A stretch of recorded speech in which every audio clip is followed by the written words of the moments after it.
Taylor said she was only one belt behind me. And she's gonna be a blue belt before I am. Well, that's just... And then she said she's been to France twice, and I've never been. But I said I had to. Haven't I? Actually, no. Well, where's someplace I've been that Taylor hasn't been? Lauren, do you really want this kind of friendship with Taylor? Where everything is a competition? Yeah. Cool. I bet Taylor's never had the police at her house. Oh my God, that is our house.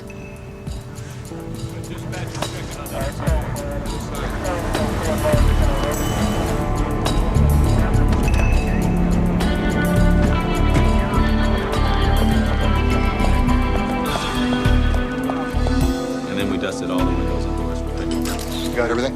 Yeah.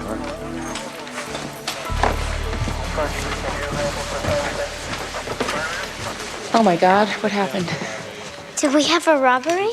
Nothing is missing. It's vandalism? So it appears. But who? Vandals. Thank you, that's very helpful. Is everyone okay? Oh God, what if somebody'd been in the house? There's been a rash of these in the surrounding area. I think it would have been intriguing, possibly helpful if we'd been told about this rash before it itched us. Bored kids, we're thinking. As in this case, nothing ever seems to be missing. Also, as in this case, there's never any sign of forced entry. The vandals choose houses with lax security. We have lax security? No, of course not. Somebody left a door open. Judging from the path of destruction, it was the back one. Well, so that means somebody can just come in and smash up all our stuff? Talk about blaming the victims. Let's just remain calm. Could you just pretend to be upset about this?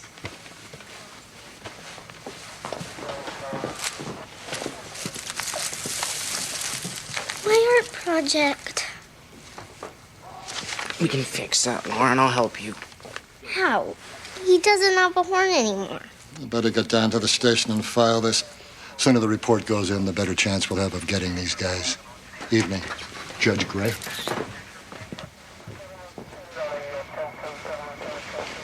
Excuse me. How did you know I was a judge? Well, you're kind of known in my circles. Oh, really? Well, yeah, the guys talk about you. What do they say? Well, you're one of those liberal judges. Evening. You believe that?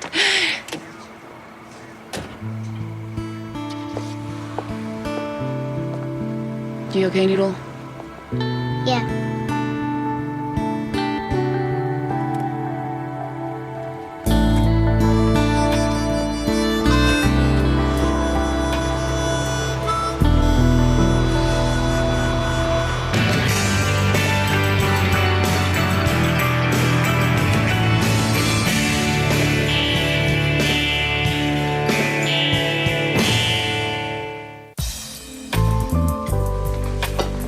Hey, coffee's here.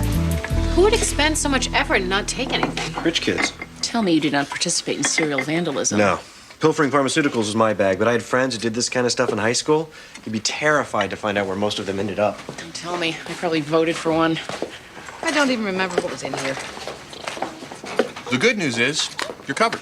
Good as new. Luckily, a prescient member of the family who happens to be in the insurance business convinced you years ago to get a replacement cost endorsement on your homeowner's policy. Kind of sexy, isn't it? They're going to replace everything. After a minimal deductible, every item broken at current value. No, I left a CD player here that seems to be missing. What's CD player? It's a small one. It's very special to me. Nice try. I had forgotten about this thing. I know that I didn't buy it, but who would give me something like this? Something so exotic. That coffee tastes like oven scrapings. Anybody notice that? Yeah. Lauren says she has a sore throat. Well, she was fine last night. Maxine, should we get going? Oh, Kyle, will you take Eric to school? I'm a little overwhelmed at the moment. Sure, I better get going. I don't want to be late. Joe McKenzie's a stickler for order. You did not warn me about him. I feel certain I did. Come on, Eric. I'll wait for Maxine. I am not that bad of a driver. Amy has blown it way out of proportion. It's okay. I'll wait.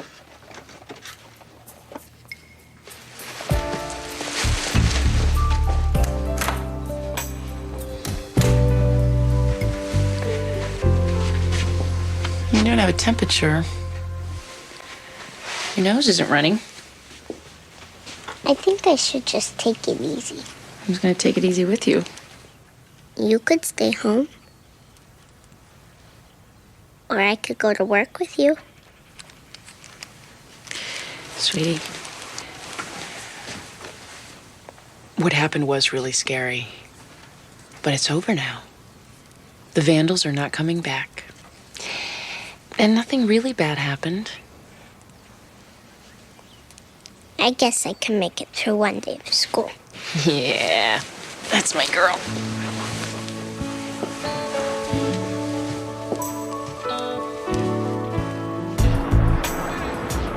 I want the back entrance locked at all times. I'm moving the buzz in the front entrance so people just can't buzz themselves in. Okay. I want the kids to sign in and out. I want somebody on that desk to monitor it around the clock. Okay. The other one, too. I want all the couches out, no couches. No couches. And the television, too. I'm on it. I want them to check their pages and their cell phones at the front desk. Oh, Joe, these are street kids. They're not going to hand over their loot. They are if they want to come in here. And all those cell phones and pages are stolen. And they're all being used for drug deals. That doesn't happen here anymore. If they need to make a call, they can use the payphone. That costs money. Then we'll give them a quarter. What if they need to make more than one call? Well, then they're buying and selling drugs, and that doesn't happen here anymore. Are you sure you and Maxine Gray weren't separated at birth? Do you know how hard our sponsor's going to be eyeballing us? And I taught Maxine Gray everything she knows. You taught Maxine something? Oh, and I want you in a dress shirt. Button-down collars, no sweaters, no leather jackets. I prefer khakis to jeans, loafers to sneakers. You're giving me a dress code? They have to understand the demarcation point between counselors and kids. You're a real S&M kind of guy, aren't you? These kids are exhausted, they're malnourished, they're drugged out, and just plain confused. Things have to be made clear for them. Well, why don't I just wear a badge that says, "Hi, I'm Kyle, your friendly counselor"? Joe.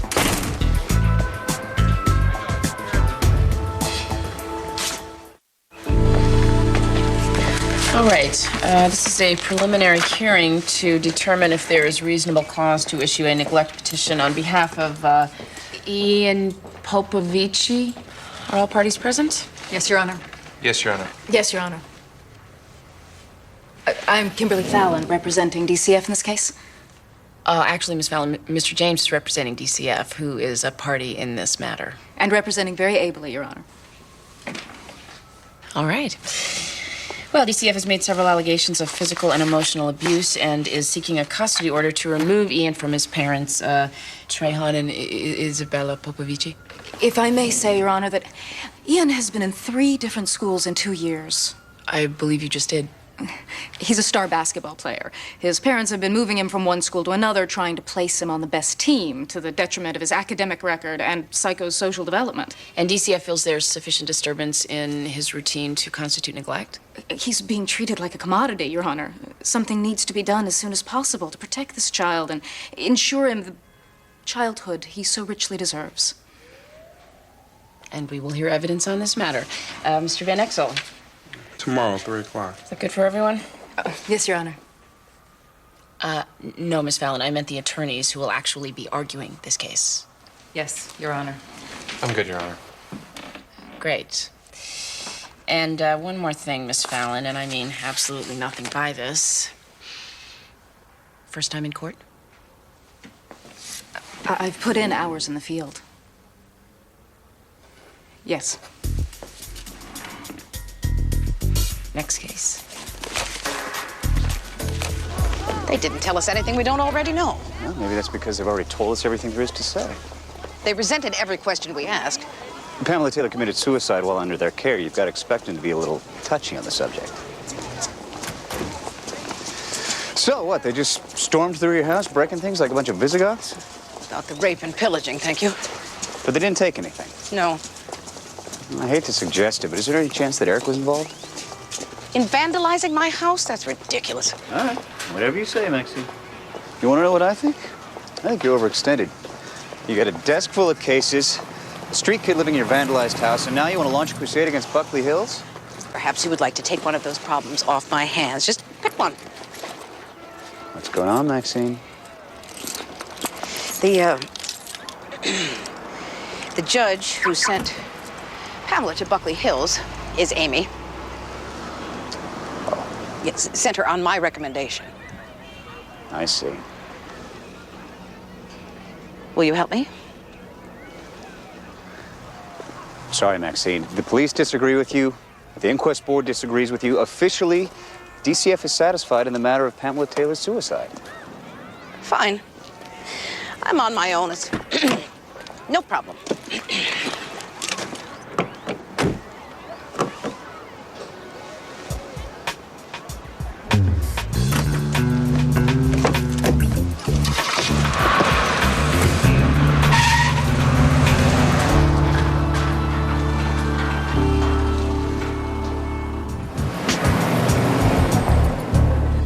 Mr. Dawson, as a member of the faculty of Tate High School, how did you come to be acquainted with Ian Popovici's family problems?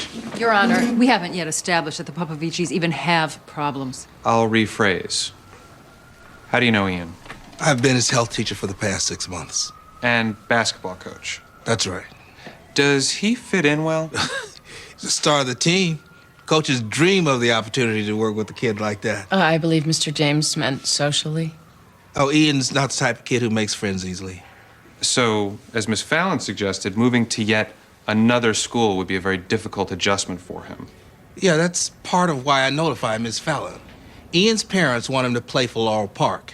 They've got a better shot at the championships next year, and they're a well-known recruiting ground for the NCAA.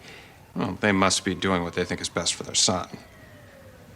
Since he found out his grades have dropped, he's lost weight. He doesn't talk to anybody. I'll tell you what I think. I think he's depressed. Objection. Unless this particular basketball coach has a psychiatric degree. Have you noticed any other signs of abuse? Look, I can only tell you what I saw. He seems to have a lot of bruises. Your Honor, all athletes have bruises. Well, Mr. Dawson, would you say that he has more than the average athlete? More than the other kids.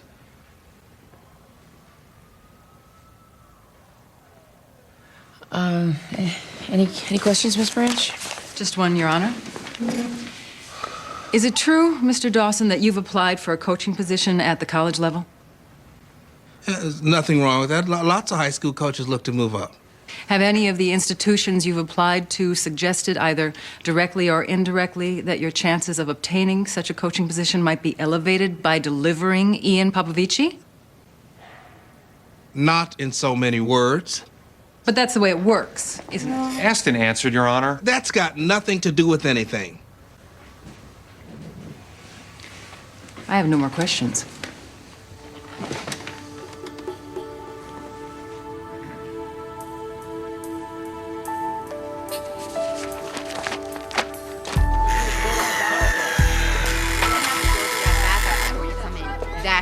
Look, I know there's rules, but I need, what do you call it? Immunity. Why? Why what? Why shouldn't you have to abide by the same rules as everybody else? I never had to before. New rules. Don't just slap it off. It's a paintbrush, not a trowel. You see that guy over there? You do not want to mess with him.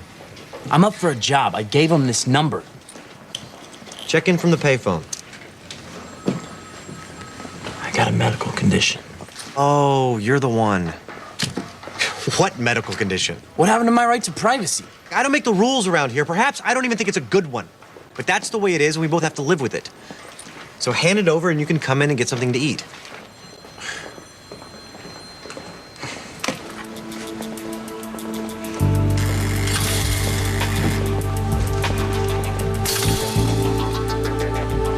I realize it's been some time since your son was at Buckley Hills. Any statement you make will be completely confidential.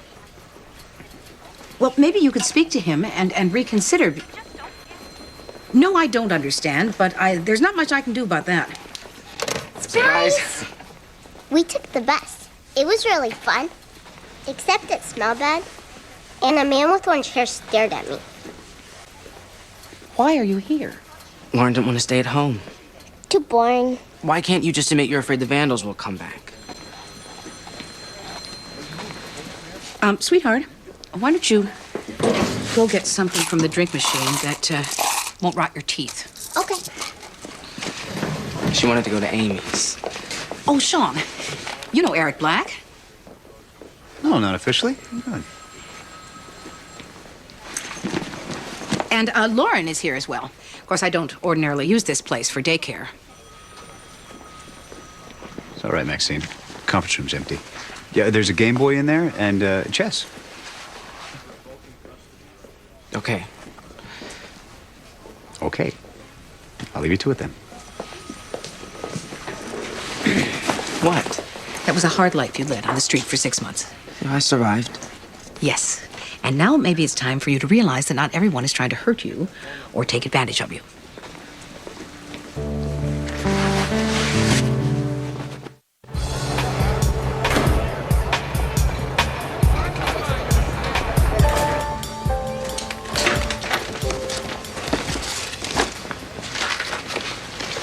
Have you notified the Red Cross? Oh my God, you're channeling my mother. No, these files, they should be arranged chronologically, then alphabetically. You gotta be kidding me. It's not just administrative. No, of course not. They live in chaos. We exemplify order. So please, tidy up your desk. Well, Joe, that's just not gonna happen. I graduated from an entire Ivy League university with several degrees, I might add, without ever having a clean desk.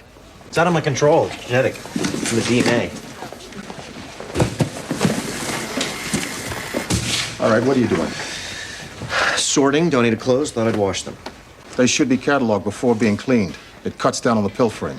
Or I could do it my way. You plan on resisting me and everything? I'll try and be selective. You undermined me over there with that kid. Don't do it again. I can't have an opinion? Don't do it again.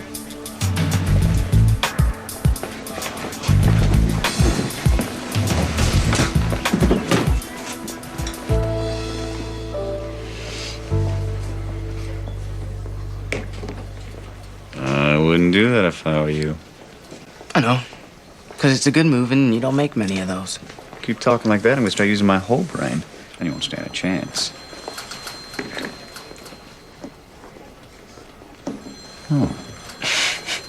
Anyone destined for the Gray House should be getting ready. Okay. Oh, yeah, that's a damn shame, because this was shaping up to a great game. I guess we'll have to call it a draw. A draw? Please, you would have been in check in 3 moves. Piggyback? Yeah. See you, Sean. See ya. How did you do that? What? Get Eric to play chess with you. Would you mind if I said it was because I was letting him win? Eric is not comfortable in the company of men. Hey, I'm a man. Oh, yes, Sean, I wasn't suggesting otherwise. It's just nice to see Eric. Thank you, Sean.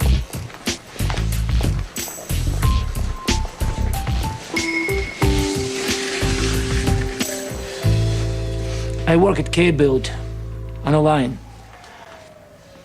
Since we came from Romania. 12 years. 18 with overtime. Ian is your only child. Yes, that's right. And it's important to you that Ian go to college. Oh, yes, ma'am. Do better than his old man. That's the American way. Now, do you feel that his best opportunity to go to college would be on an athletic scholarship? His only opportunity. He's a C student. And I'm a working man. Is Ian equally interested in playing college ball? Yes. Yes, that's his dream. Yes. Now, did you tell him that the pursuit of a college education is what's behind your decision to switch schools? Yes, but boys think in short time, day by day. Fathers think for a longer time, the future, yes? Someday, Ian will thank me. But right now, he wants to stay at Tate. It's because of him. Your Honor. Calls the house. Lends Ian money. Buys him stuff. Keeps him late for special drills. It is not good. Are you suggesting Mr. Dawson is being inappropriate? He told Ian not to have a girlfriend. He's a good-looking boy. Why? Why can't he have a girlfriend? Your Honor, this is so out of line. I'm sorry? DCF has found no evidence of sexual impropriety between Coach Dawson and Ian Popovici. Miss Fallon, those initials you keep throwing around do not qualify you to blurt out information in court. But this Mr. implication... James, you need to explain the niceties of court etiquette to Miss Fallon. Counselor? I am not saying nothing sexual. Dawson wants Ian around. Sure he does. He has his dreams, fine. It's America.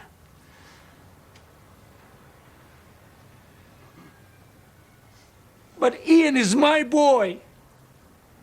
I am looking to his future. Me and his mother. Not Dawson.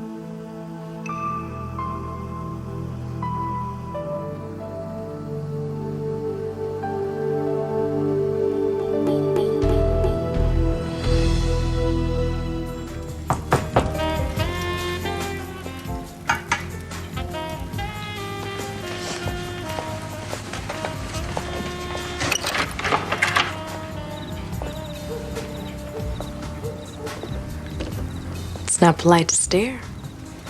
Maybe I'm not feeling polite. That would explain the cactus. Costs the same as a bouquet, and it lasts forever. Especially if you shove it in a hot corner and forget to water it. Damn, you talk sexy.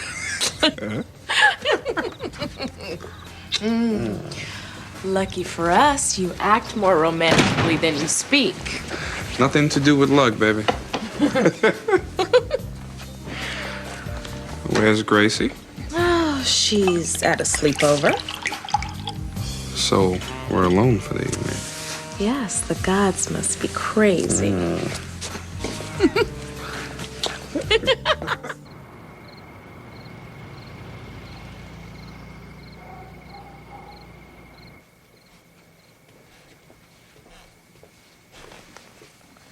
Brush your teeth. I already did. And get your backpack. Aren't you dressed? It's not morning. You should be asleep. I want to sleep with you. Oh, honey. Is it really that bad? Yeah? Because we don't sleep that well together, remember? You hug the bed and your feet sweat and your breath. And I snore. Remember how bad I snore? The doors are locked. The people are not coming back.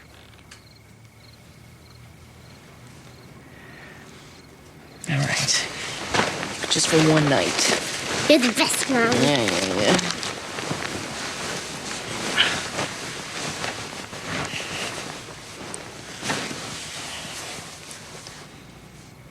I don't want Eric to leave. Lauren, can we not discuss everything tonight? We need a man in the house. What? We'd be safer with a man. Who says? Taylor said. Why did I even ask? Somebody tried to break into her house once, but her dad ran him off with a shovel. She said burglars are scared of men.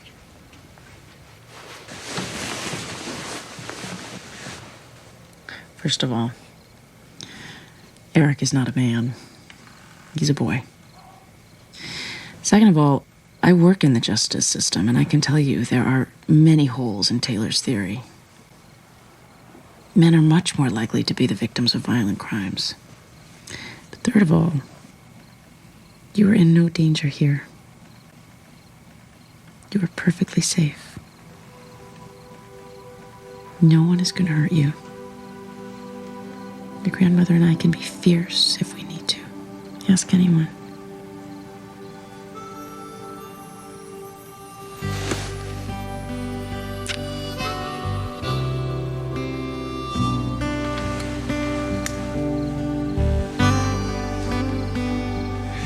Do you think you're ever going to marry Judge Crumble? Good night, Lauren.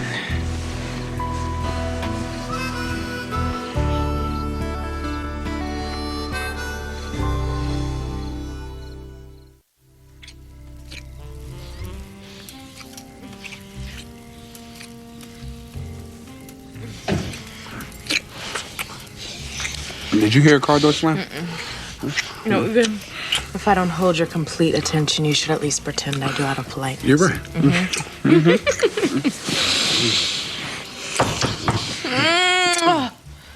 I didn't hear that, did you?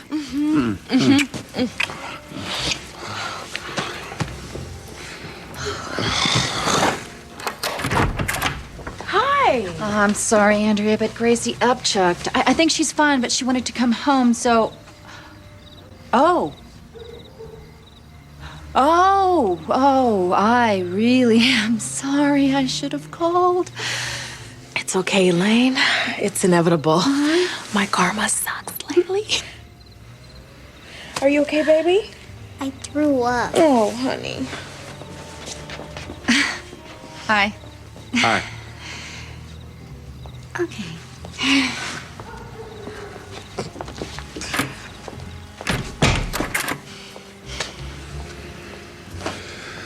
I guess I better get going. Nuh-uh. Get going.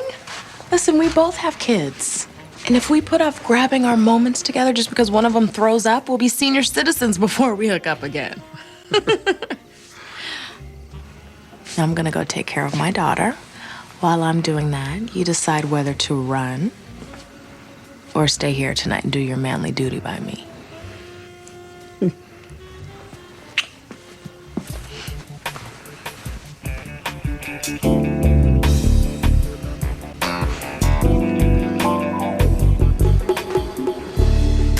Nice touch on the button there. Some people have a light touch, some people too hard, but you are an artist. We have to remember to put that on your resume.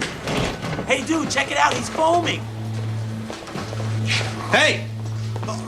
Somebody let me in! He's convulsing. Get him some water. No!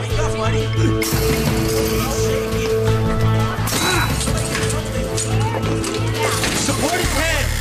He's seizing. Grab me a towel or a blanket. No, it's not withdrawal. Help me turn him on his side. Grab his pack, look for meds. I know where it is. It's a seizure. Yeah, it's a seizure. You're supposed to put something in his mouth so he doesn't swallow his tongue. No. Well, that's what I always heard. Yeah, I know, but it's a lot of crap. Call 911. Tell him it looks like a tonic-clonic epileptic seizure. How do you know? Because it's been about a minute since the onset. Yeah, but how do you know? Because I'm a doctor. You're a what? Gee, wouldn't it be nice if we had a couch to lie him on? I'm a doctor.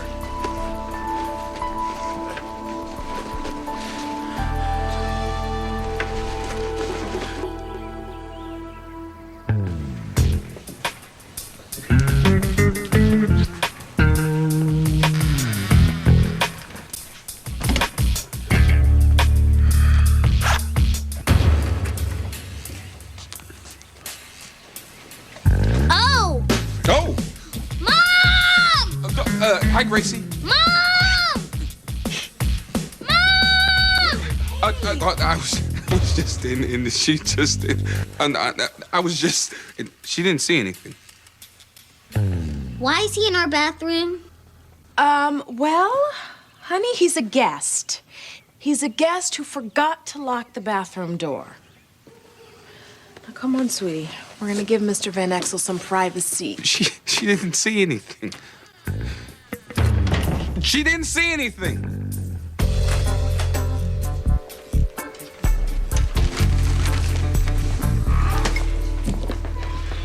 You said you were going to buy me breakfast. I did you one better.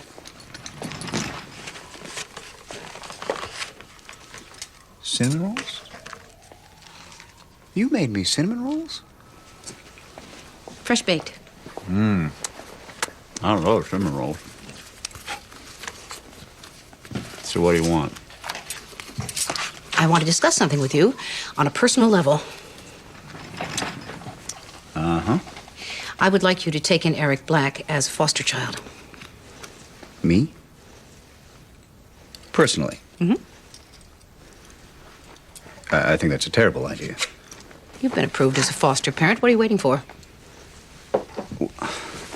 A gay 16-year-old boy is not what I had envisioned.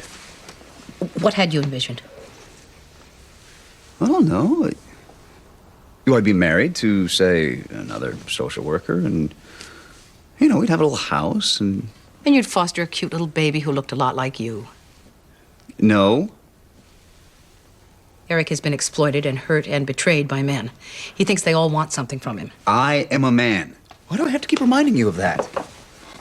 He's a wonderful boy, Sean. If he's so wonderful, then why are you in such a hurry to get rid of him? I don't want to get rid of him. I really don't. But it's what he needs. Eric is going to grow up to be a man, but all he knows of men is to hate and distrust them, which means he'll grow up to hate and mistrust himself, and I won't have that. If he lived with you every day, he'd have a sterling example of what he can grow up to become, which is an honorable, kind man. Thank you. If you want to thank me, you will take this boy into your home. And pass me a cinnamon roll.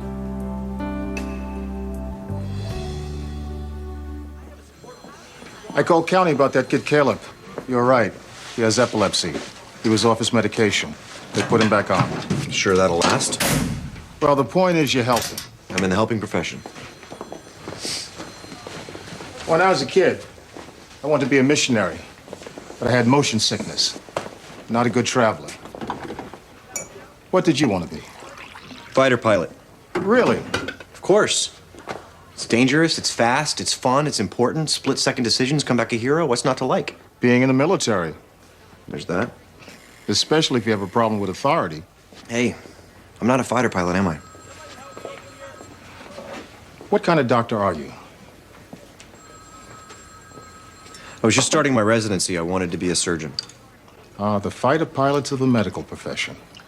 That's what they say. No. I didn't end up being a missionary. Sure you did. You can't escape a calling. I don't believe in callings. Well, you can't escape what you're good at. And what you're good at is a gift. It's beautiful. Tell that to Johns Hopkins Medical School. They're not the only game in town.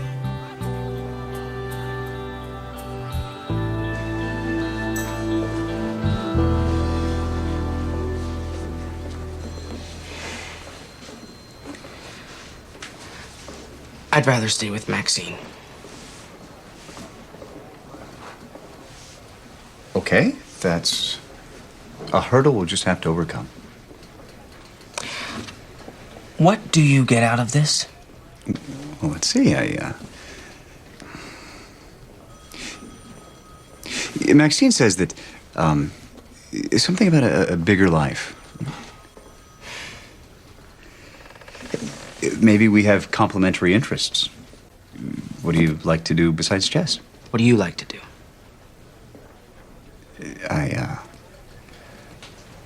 My job? All right.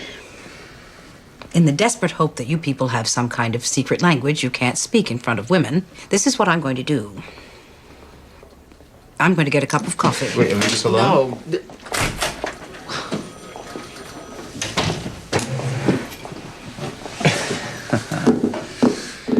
Look, when she comes back, let's just tell her it didn't work out, okay?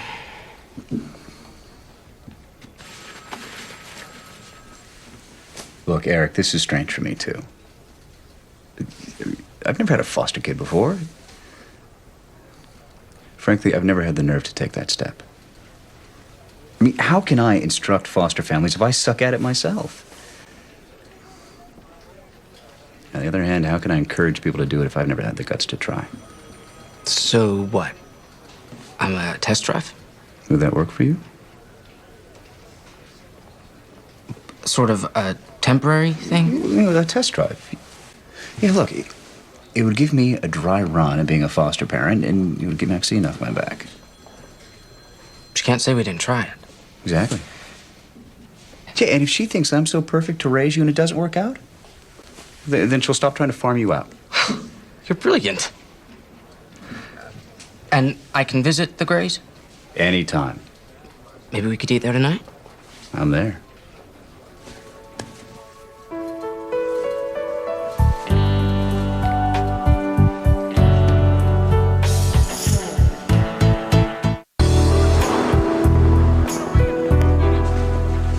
I'd like to stay where I am. At Tate. Is it fair to say it's because of Coach Dawson? Well, yeah. He gets me. I like playing for him. I don't care about a winning team as much as my dad does. Thank you, Your Honor. But you do want to go to college? I guess. Ian, what DCF is trying to prove is that your parents are abusive or neglectful. Well, I don't want to change schools. Changing schools is not abuse. And I wouldn't mind having a girlfriend. Well, your father testified that he would like you to have a girlfriend. It's Coach Dawson who objects. Yeah. Yeah, that's true.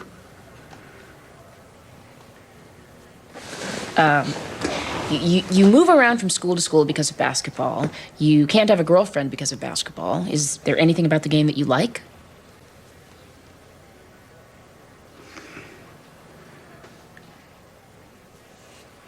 Okay, you may sit down. Your Honor. Your Honor. Wow.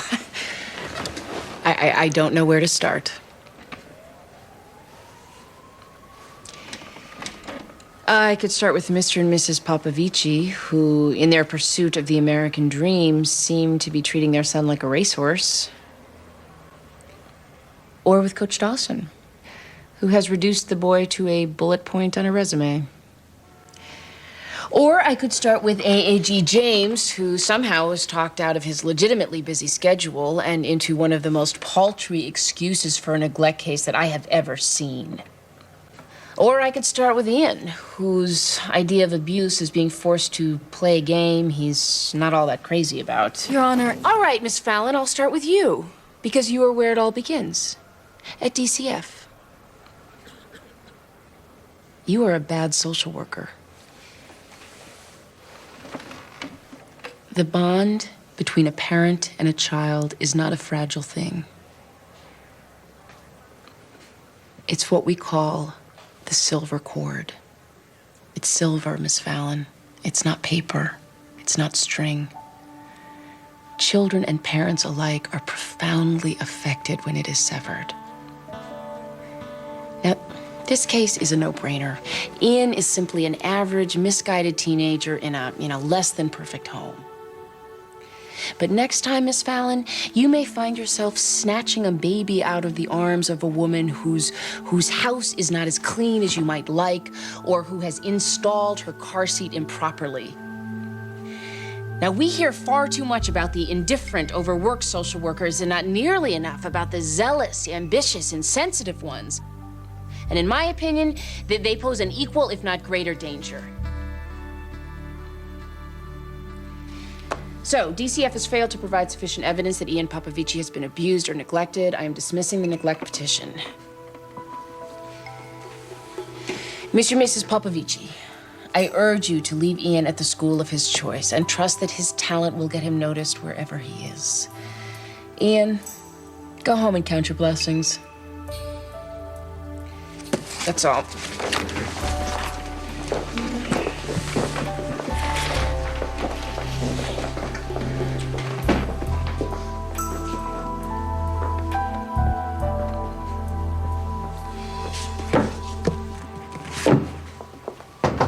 Yeah. Judge Gray. Detective Waith. Hope you're here to tell me you caught the vandals. We think so. You recognize this? Yeah. It's one of our photo albums. Can you give us a moment, buddy? No, that's all right. This is my court services officer, Bruce Van Exel. We picked up a repeat offender, a kid named Ronnie Thayer. Name mean anything to you? You might want to check your records. He had this, so he's probably your vandal. And here's what concerns us.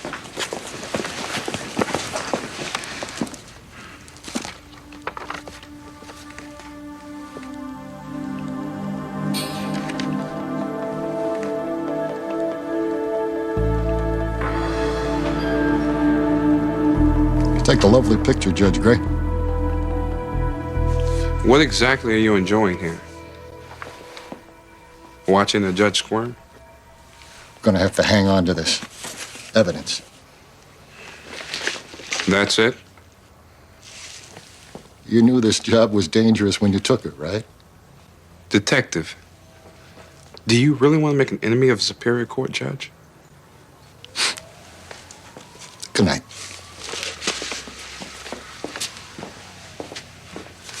Charming guy.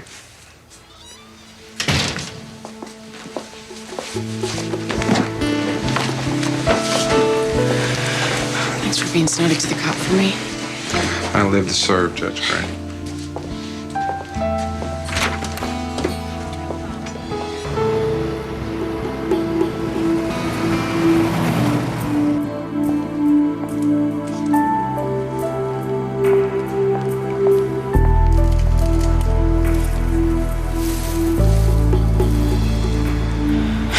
Get a grip. I've got a grip now.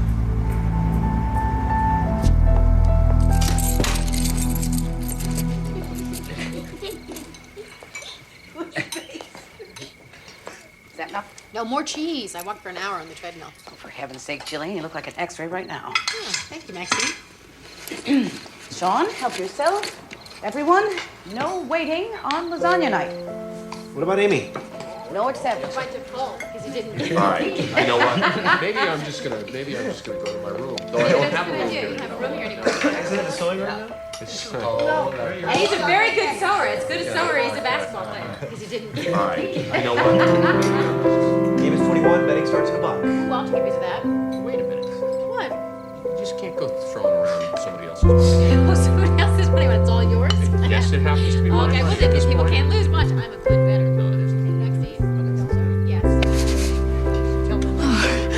Noodle, you scared me. I'm glad you're home. Me too.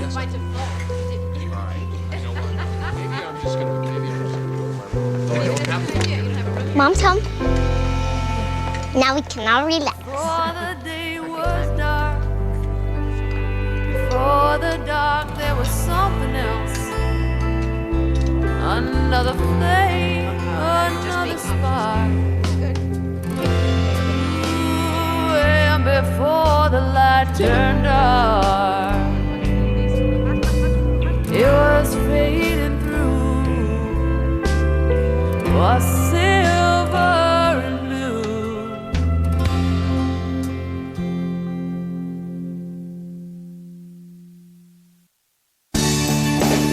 Coming up next on TNT's Prime Time in the Daytime, detectives witness an inmate's execution.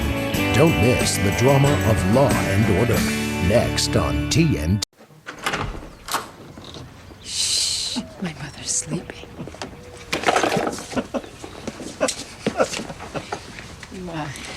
You didn't have to walk me all the way in. Oh, listen, when I sneak a girl home at the crack of dawn, she gets door-to-door service. You're enjoying this. Yes, I am.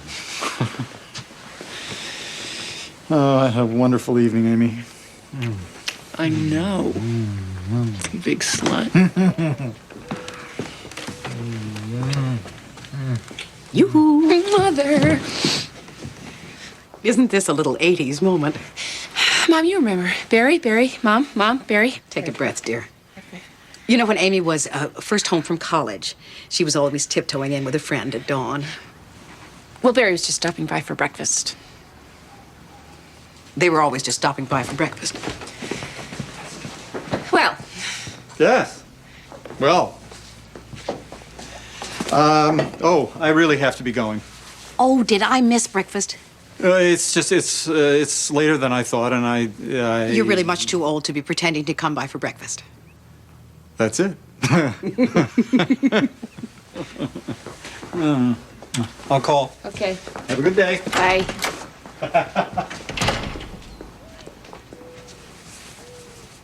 You know, I'm sure I bought a brand new glass measuring cup. This is different. What is? Barry. Well, what about him? This is different from all my other previous relationships that you've disapproved of. He's not young. He's not married. I haven't said a word. Okay. I think he's See, now you said a word, and I don't want to know, because even if you think he's Jesus's twin brother's cuter cousin, I don't want to know, because I'm an adult, and it doesn't matter what people think. Fine. But you like him, right? I hate all my clothes. She spent yesterday afternoon with Chanel. This is so last month. Yeah, well, you better get used to it, because it's last month, it's this month, and it is many months to come. Grandma, look. Your boyfriend's in the paper. Lauren, women my age don't have boyfriends. We have suitors. And my ex-suitor is in China doing whatever the Mandarin term is for gallivanting. Nuh-uh. He's right there. She's right. Here he is.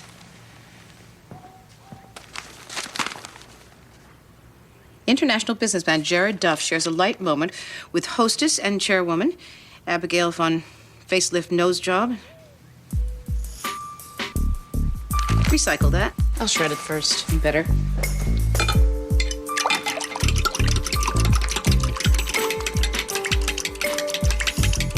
Pancakes?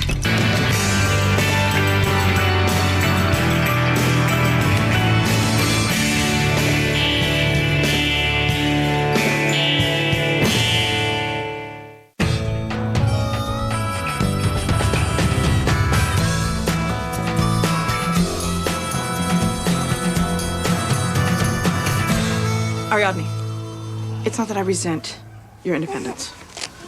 Independence is good, and with proper limits. Yeah. We talked about this whole thing when we went through the unfortunate breast rejection incident. And what did we learn? That's right. Mommy's breasts are not mommy. Mommy gets that now. But since then, we've had cranky face at nap time, tears in the bath, and a period of oddly shaped stools. But we got through it. Because that's the kind of girls we are. Which brings me back to your new little issue. I know you're not a touchy child. But if you think I'm gonna give up rocking you, you've got...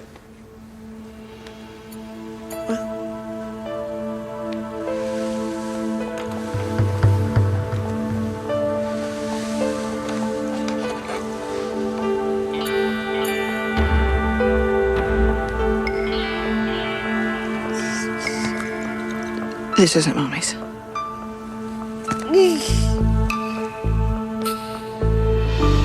So the door opens, and suddenly, it's Andrea's daughter, Gracie, just there. In the bathroom? Did you lock the door? I thought I did, but obviously I didn't. Were you fully clothed? Mostly. Mostly? How much is mostly? Judge Gray. I'm just trying to get a clear picture. No. No, I can't get a clear picture, or no, you were not fully clothed. Judge Gray. Bruce. Hey, Donna. You all right? Fine. Fine. Yeah, Ariadne and I are dealing with some stuff. Beyond that, nothing. At all. With Kyle. With Kyle? We're fine. No problem. Well, good. Yes! Good. Everything's good. I'm just gonna go get some coffee. Yeah. Donna, make it decaf.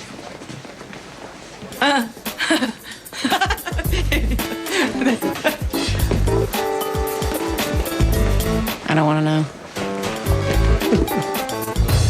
I know this bulletin board is everyone's idea of a fun time, but some of us actually use it for work, so you can consider this the end of the largest dead cockroach of the week contest. Would you kindly flush the contestants? Do you, have no sense of humor? That's correct. I'm a human fun-sucking vacuum. He's back! Yes, I've seen that. Excuse me, won't you? Oh, I know what's coming next. You'll be asking for days off and jetting to exotic locations, coming back with a spray-on tan, right? Like you never left the room, huh? Thank you for that tawdry little novella. Now, if you don't mind, I'm in the middle of something. Anything I can help with? Nope. What are you in the middle of? I am in the middle of being alone. And so, in fact, you can help me by leaving. Are you mad at me? Not yet. Are you mad at Jared? Well, why should I be? It's his own damn business if he doesn't want to call me.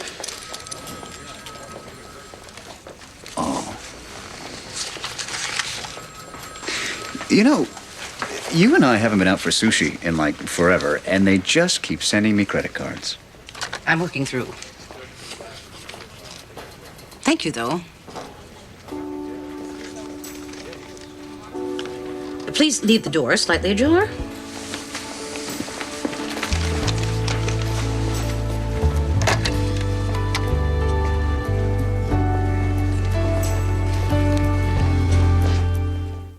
In the matter of Jasmine Barnes, 15, we have the unusual circumstance of a minor initiating a neglect petition against her own mother, who she claims is an unfit mother. Counsel. Your Honor, Miss Barnes has requested the Attorney General's office file a neglect petition on her behalf. She claims her moral, physical, and psychological well-being are in jeopardy as long as she remains in the custody of her mother. And the state agreed to file this petition based on what evidence? Xeroxed copies of income tax returns. Your Honor, the issue is Mrs. Barnes' chosen occupation. And the chosen occupation is? Your Honor, my client is a professional dancer. She's a stripper. Dancer. Her clothes come off like that happens at the Bolshoi. Okay, Miss Barnes. If I may, the proper nomenclature is exotic dancer. Stripper is merely a colloquialism, and in certain circles, a pejorative.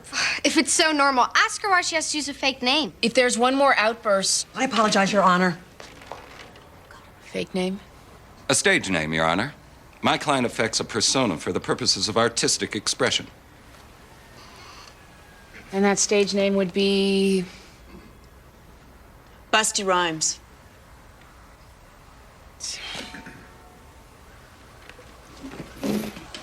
I incorporate, a rap thing. Your Honor, Jasmine Barnes is a born-again Christian and as such feels that living with a mother who has chosen this kind of life is detrimental to her faith and her general well-being. Romans 12, first verse.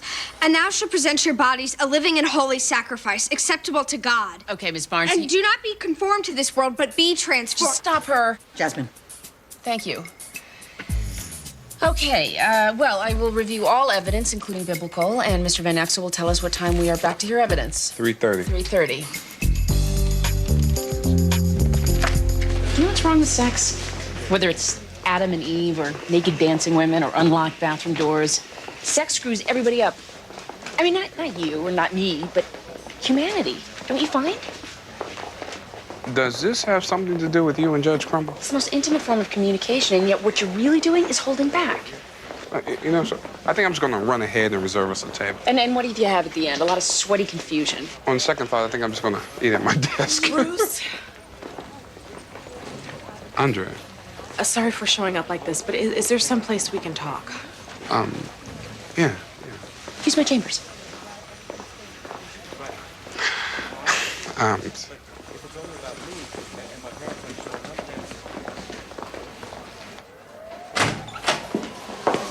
He says he's gonna file a complaint. He's gonna take Gracie away from me again. He can't do that. That's ridiculous. No, it isn't. Not with my history. Andrea, you hire a lawyer. You go there and say, my daughter walked in on my boyfriend because he forgot to lock the bathroom door. And the judge will throw it out. No.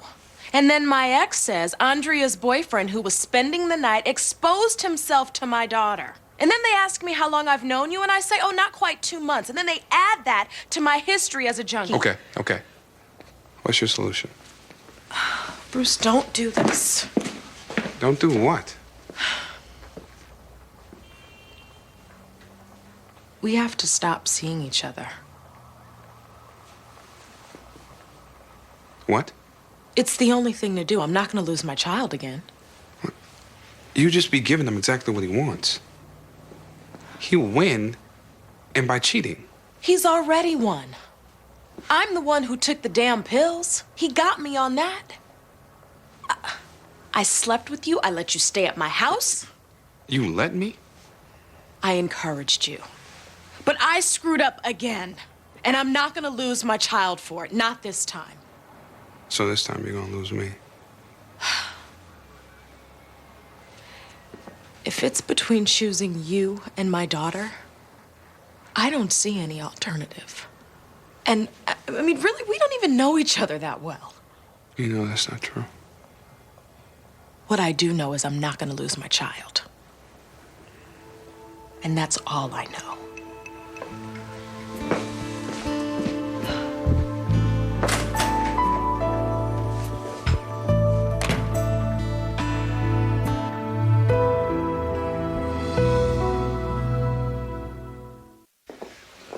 Okay, talk to me. About what? About whatever's brain jacked you. It's nothing. You haven't been yourself since Andrea showed up. It's nothing. But you tell me. If I felt it was important.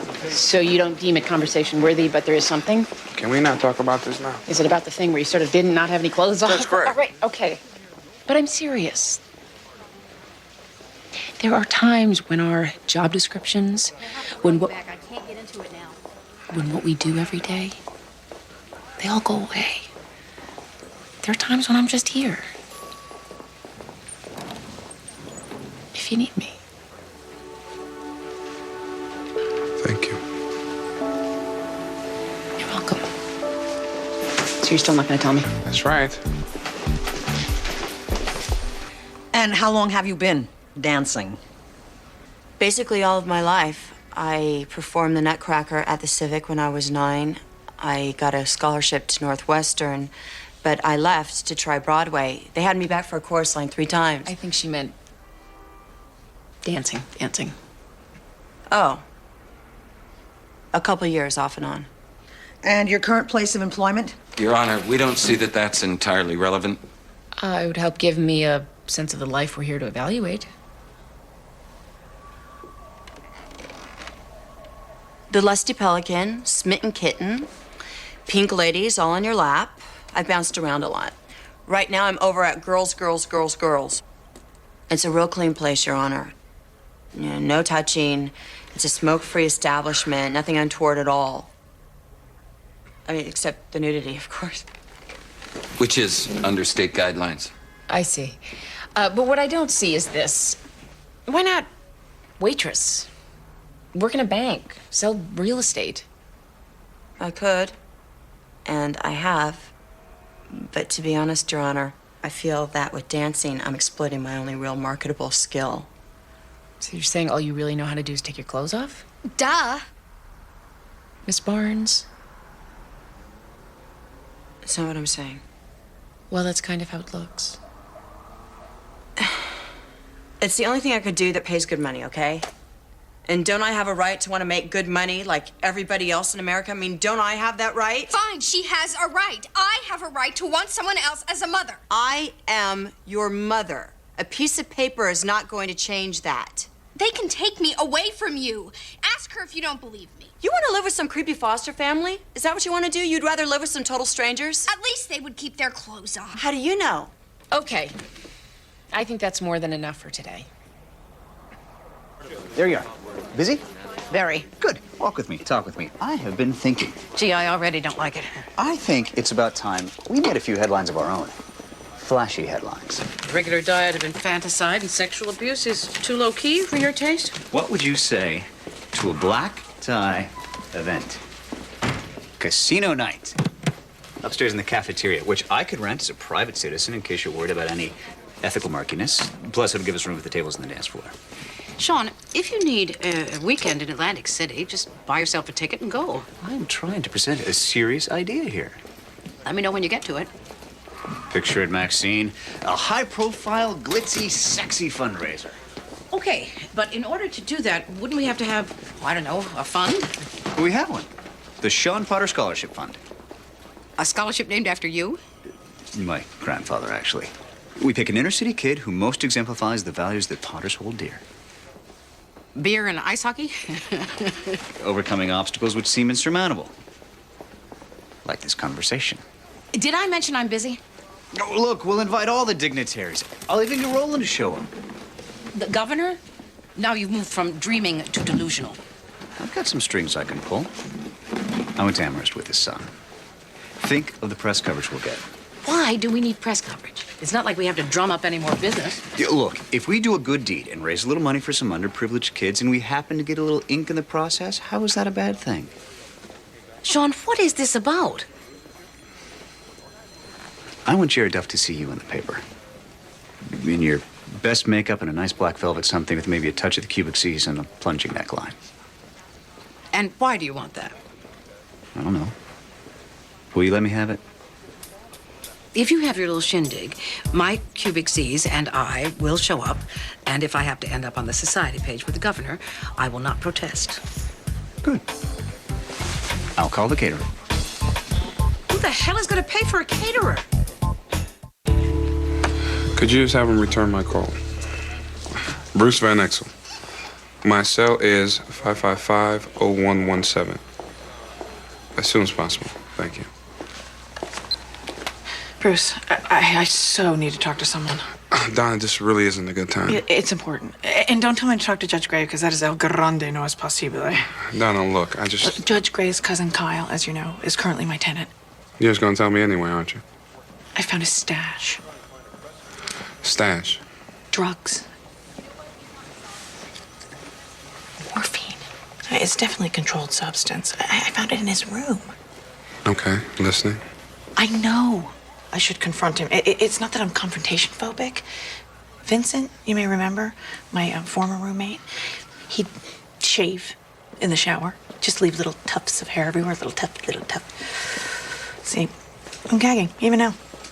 But this is a little deeper than shower shaving. Donna. Yes? You're an adult. Figure it out.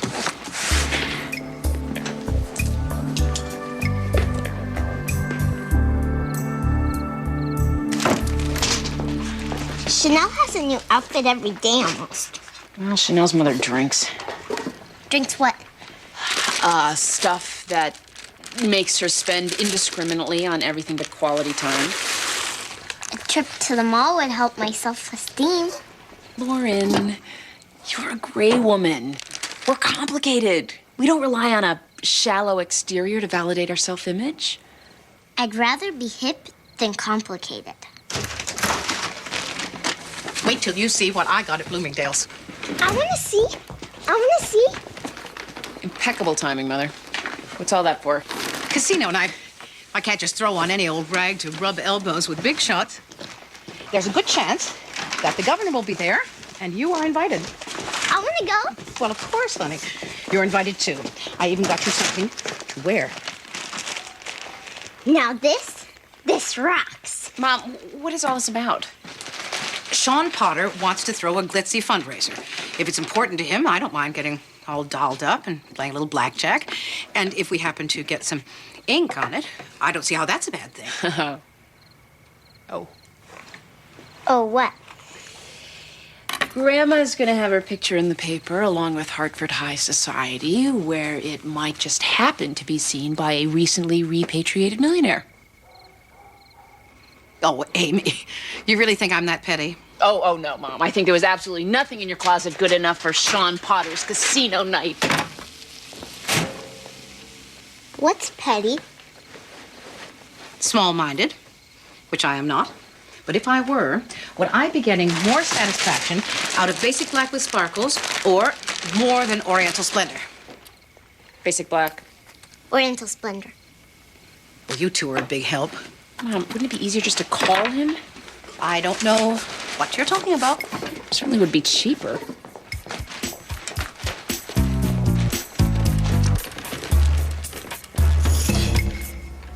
What I'm about to say comes from love. Now, all right. Yeah. Denial is more than a river in Egypt. That one either? Okay. How about this one? We are only hurt by the things we don't say. No. Donna, there you are. Kyle, hi. Listen, I just came by to tell you that if... Kyle, in life, there are times to act, and there are times to learn, and there are times to act and learn. Then there are times Kyle, if we don't hurry, we're gonna miss the previews. Donna, I'd like you to meet Chloe. Hi.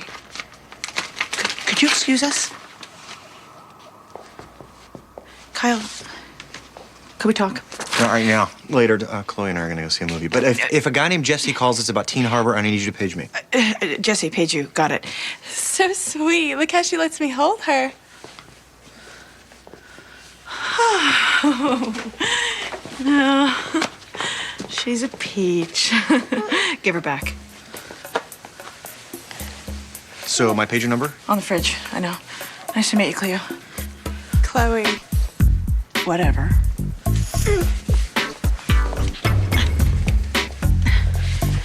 Okay. So I folded. Things will be different tomorrow.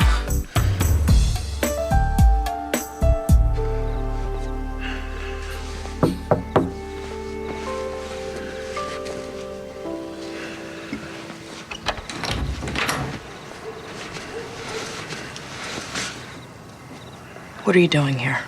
I just want to talk. Well, I don't. So that's it? It's just over. You're never going to speak to me again. Well, that's what my attorney has advised. Andrea, let me in the house. No. You go home. Look, I talked to a couple lawyers, too. They told me how we can fight this. No. This is my child. I'm not going to risk it. Go home. It's over.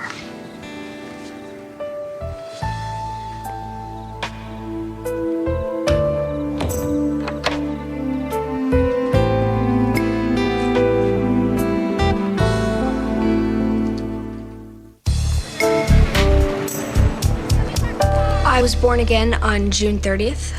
I got down on my knees in the bathroom of the Red Truck Diner and I said the sinner's prayer. It was 3:49 p.m.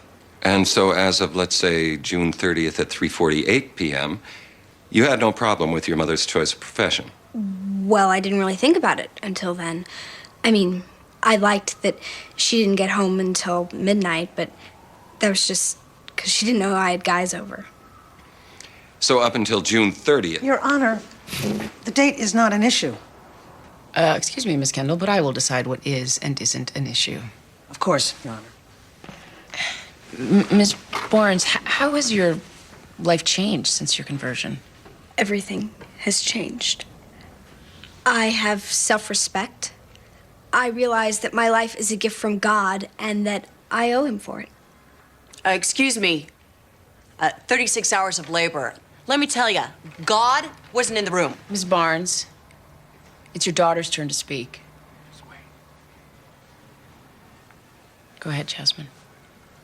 I have real friends now. You know, people who aren't just into partying or like they're only hanging out with you because they know where your mom hides the Xanax.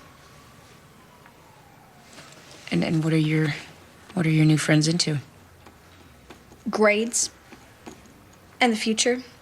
You know, where they're going to college and what they want to do with their lives.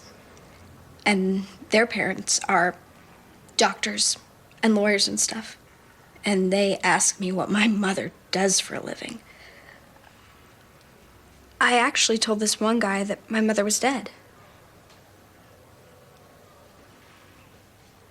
But that felt horrible, and I really don't want to lie.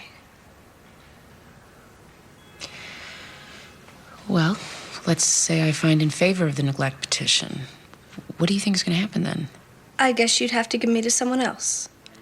A better family, someone with good values. That would mean leaving your mom. So? If she really cared about me, she'd get a different job.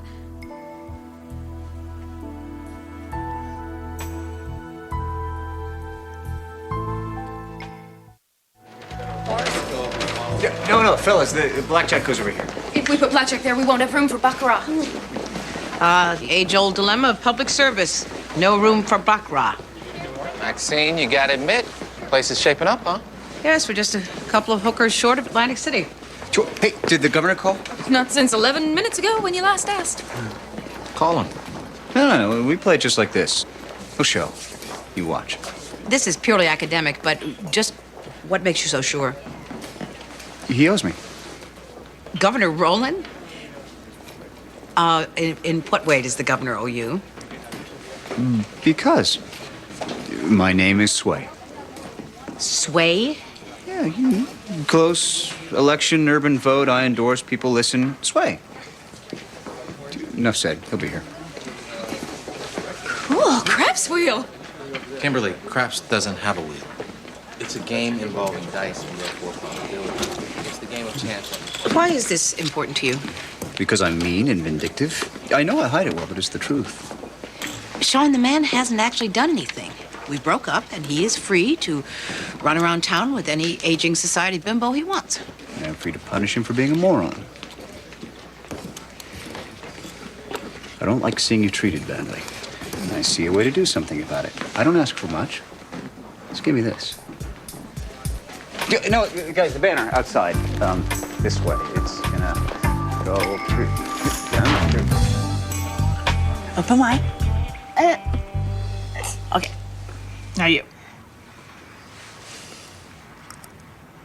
Not bad. Hello, ladies. Kyle. Sit. You're busy. No, not. Look. Both hands. One of the perks of having an independent child. Less hugs, more free hands. How was the movie? It's good. It's okay. It sucked, really. Your little friend enjoyed it? She fell asleep. Probably malnutrition. Listen, I was hoping we'd get a chance to speak last night. Donna, Yes, Kyle.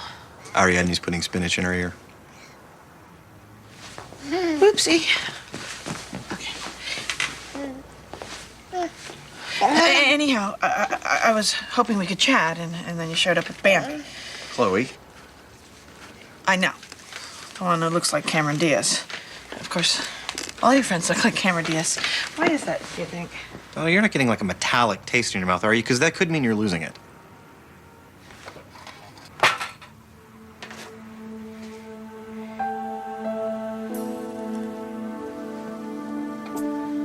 Where did you get that? Where do you think I got it? Underneath a pile of my clothes while snooping through my drawers? Wait, excuse me?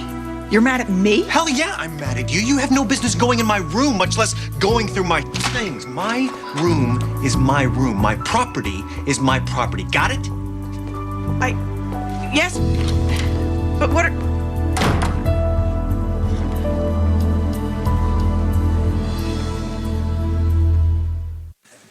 Okay. As I understand it, Jasmine Barnes is asking me to rule in favor of the neglect petition, which means I would remove her from her mother's custody and place her in the foster care system. That's correct, Jasmine? Well, yeah. You don't sound enthusiastic. Well, I mean, is that, like, the only option? Why? Do you have any other options in mind? No. Okay. So I guess everyone's ready for me to rule. You would rather lose me than get a different job? This is it, Mom. She is really gonna take me away. Well, that's what you wanted, isn't it? I mean, surely you weren't using the court system to manipulate your mother into changing professions. Is that what you're doing, Jasmine? You're the one who's willing to let me go. Okay, you know, hey, I'm just gonna quit my job. All right? God forbid I should embarrass you. I'm just gonna get a classy minimum wage secretary job. How's that? Of course, you're gonna have to find a nice Christian college that gives scholarships to C students because I won't be able to afford your tuition. You promised me you would pay my tuition. Well, that's when I'd be paying it with my sinful stripper salary, but we both know that God doesn't want you educated that way. Okay, I guess we're all in agreement. No way! This is totally whacked. Okay. Sit down, Jasmine.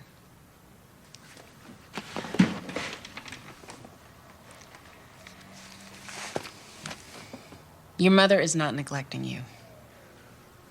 She's feeding you. She's putting a roof over your head. She's saving money for your college education.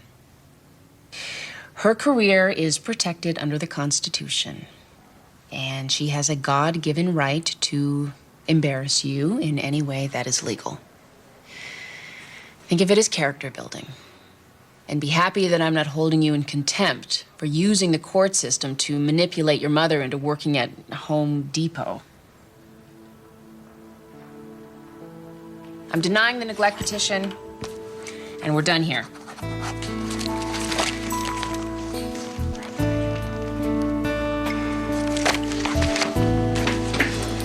So that thing we were not talking about before, are we still not talking about it? No. No, we are not. Are we moving toward a time when we might be talking about it? Excuse me. Excuse me. Are you Bruce Van Exel? Yes. I'm David Solomon. I got your message. My message was to return my call 2 days ago. Just happened to be in the building. No, you chose to be in the building to file your bogus complaint. According to my daughter, it was a legitimate complaint. Then maybe you'd like to hear an adult's version of the story. You calling my daughter a liar? No, not your daughter.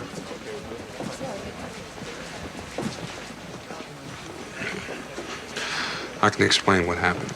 I'm sure you can rationalize what happened. Why don't we all go into my chambers? Why don't you? Well, whatever's going on here. It's none of your business.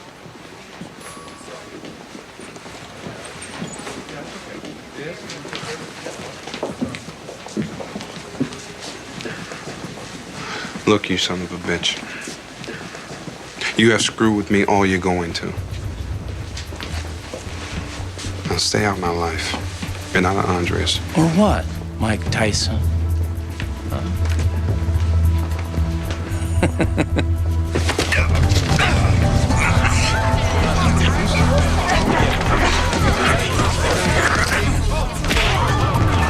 Hey, break it up. Come on, guys. Back off.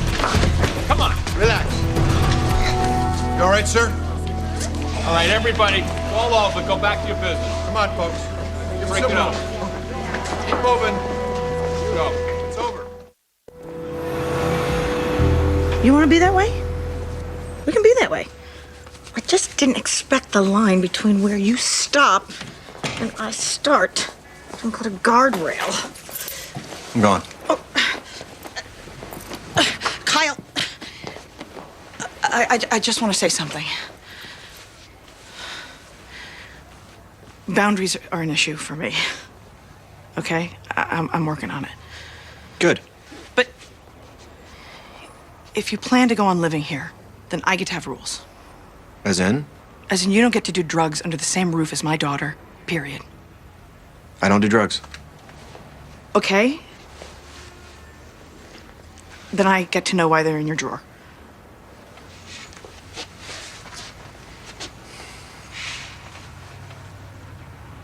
I took them. Meaning you stole them? Yes, and when I stole them, I planned on using them. I planned on using them that night. I planned on getting very, very high, but I didn't. I chose not to.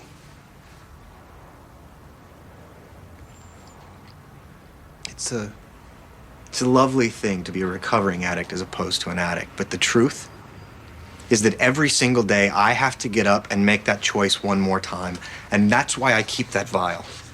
It is a symbol to me. It is something tangible that I can look at every day and say, no, I choose to live. And if that works for me, I'm sorry, but that's really no one else's business.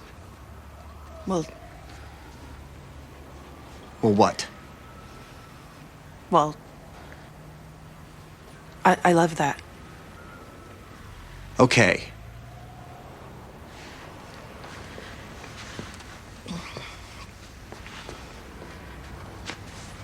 How about we make a deal? You can keep your vial if you do two things for me. Never use it. Daily. And go out with one woman who doesn't look like Cameron Diaz. Donna. Yes?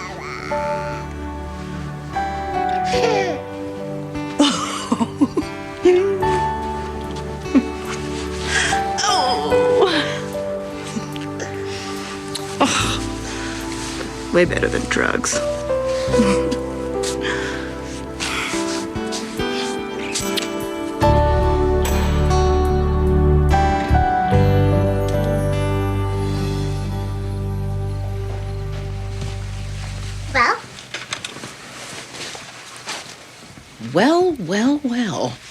Where's Mom?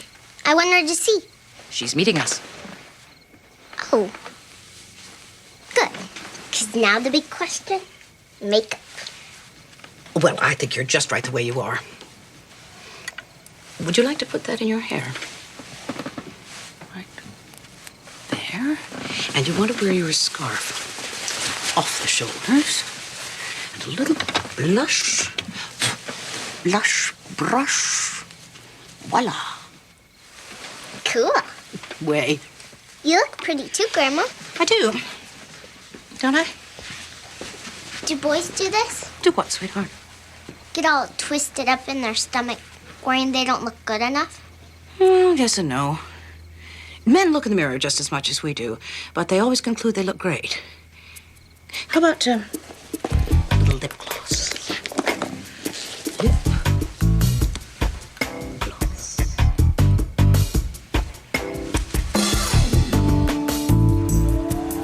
Just make sure Rebecca doesn't break routine. I'll try and be back as soon as I can. Winnie,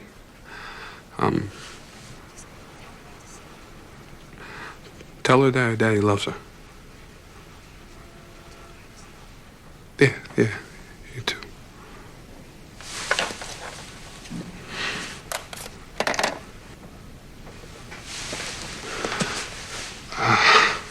Should have talked about this when you offered. What happened? It happened. It's gonna be fine.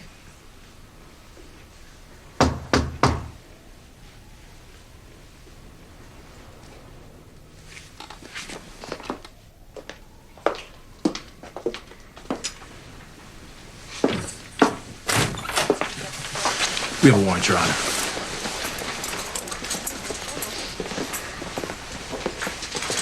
Mr. Van Exel, we're placing you under arrest for assault.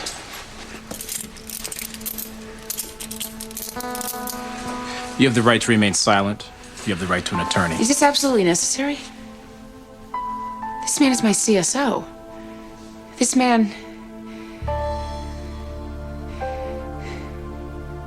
is the finest man I know. Anything you say can and will be used against you in a court of law. If you cannot afford an attorney, one will be appointed to you. Do you understand?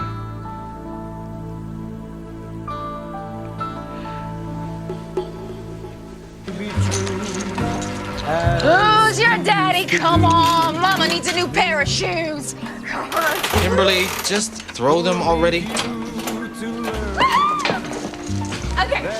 Okay, 2, 3. All right, what's that? Can't believe the governor blew me off. Oh, I'm just sorry the Sean Potter Scholarship Fund isn't going to see the light of day. Yeah, we can always throw a fundraiser. I'm just sorry I didn't get your picture in the paper to torture Jared Duff. Well, that's your little campaign. I'm not thinking about Jared Duff. Uh-huh. Wore the heels for me, did you?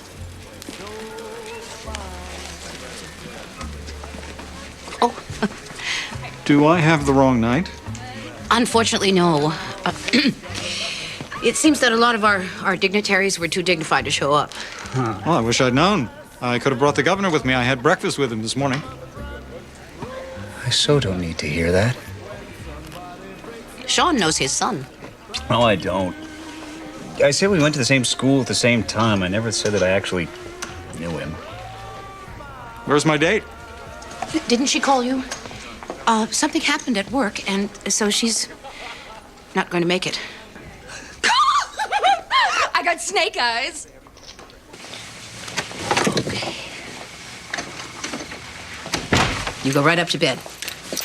I'll be up in 2 minutes. Okay.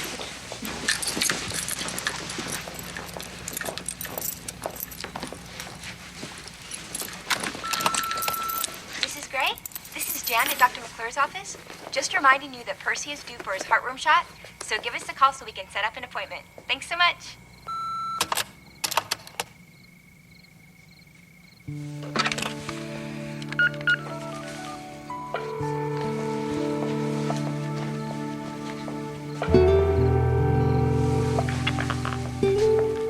Hi, you've reached Jared Duff. I'm sorry I'm not available to take your call right now. please leave a message, and I'll return your call.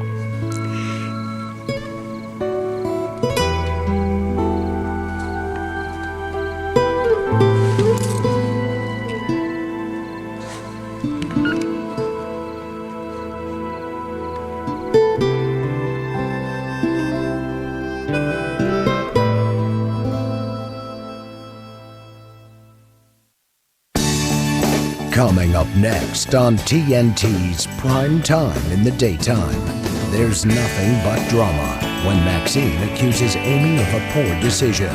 Judging Amy is next. I'll talk first. I'll say, Mom, we're here because we love you and we care about your health. I'll say, you can't keep going this way and expect to live much longer. Okay, something less aggressive. What exactly is she doing? I told you, she's running herself into the ground. She always does that. No, this is different. Look, it's 9 o'clock, she's still not home. When she gets home, she'll have a couple glasses of red wine and go to bed.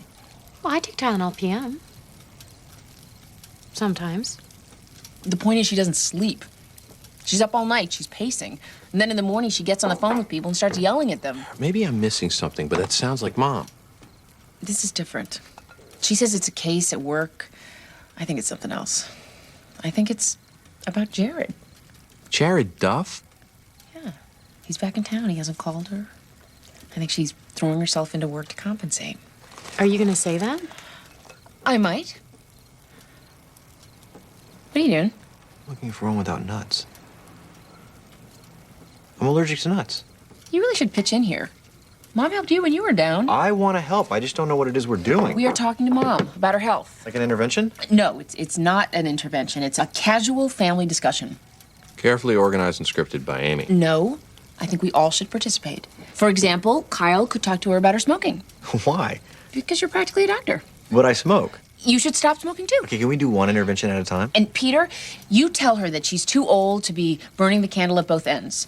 Talk to her about statistics, insurance stuff. I don't think anyone should say old. Well, fine. Say youth challenged or say nothing. Look, if you guys are too afraid, just act like you came here for the cookies. I'll handle everything.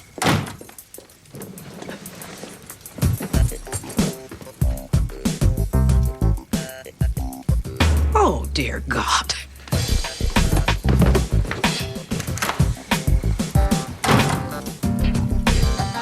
That went well.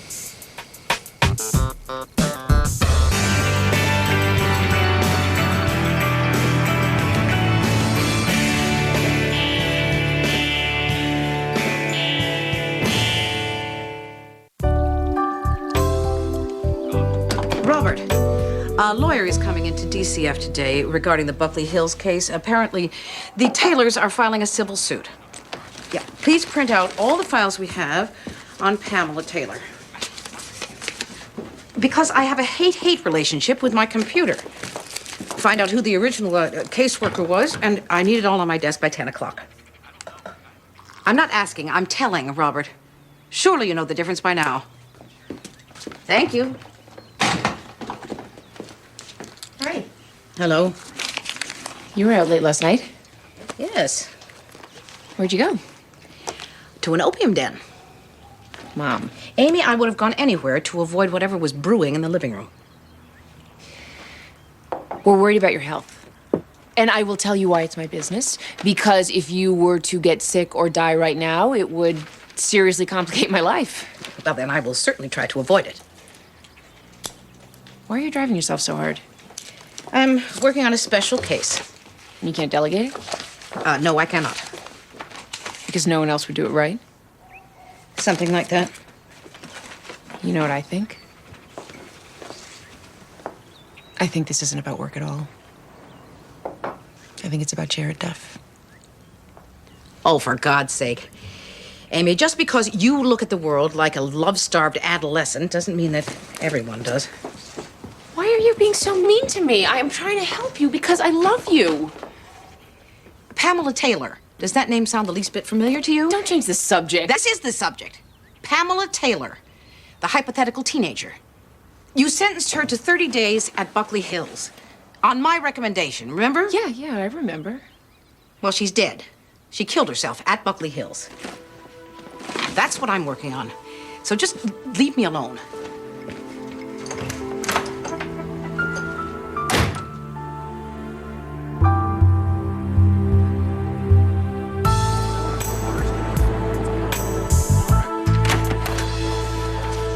you are.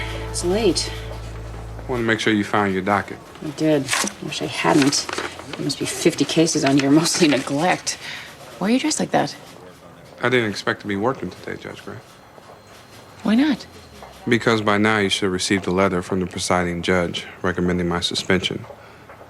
That's the usual course of action when a member of the court is arrested. I haven't gotten a letter. I'm being charged with felony assault. I haven't gotten a letter. Judge Gray, want me to go into court today and act like nothing happened? Business as usual? Yes, that's what I want. You saw what I did. I haven't gotten a letter, Bruce. You're not suspended. Let's go.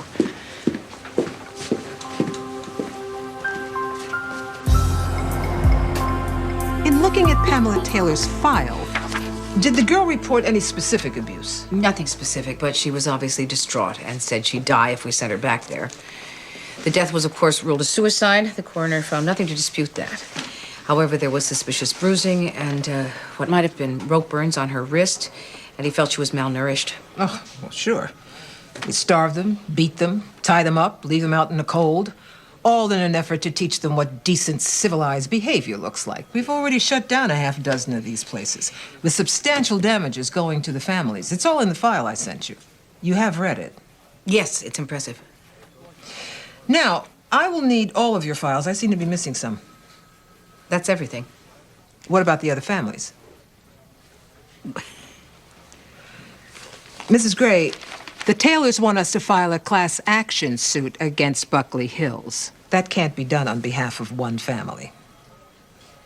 I thought the idea was that you file a claim and others come forward. Yes, but one family, we usually start with 3 or 4, but one family is too easy to manipulate. They write the Taylors a check. It's all over. I'm a social worker. I wouldn't know how to begin to put together a lawsuit, and technically I shouldn't be this involved. This is a pro bono case, Miss Gray, so you understand we'd need a great deal of grassroots participation. Where are you going? This isn't going to work out. Just like that? I'm good at reading people. I have to be, so I don't waste time or resources. You don't have the stamina for this. What? I don't have stamina? I have more stamina on a coffee break than most people have in their lives. You're the one that's walking away. Back to your Ralph Lauren wallpapered offices and your deep pockets and your billion-dollar settlements against plastic surgeons. This was just a screwed-up teenager, is that it? Not worth your time, not worth your resources. I have stamina and a big mouth and friends in the press. So just think about that the next time your firm goes to collect its Justice for Youth Award. Miss Gray, I need one more family. Fine. Thank you.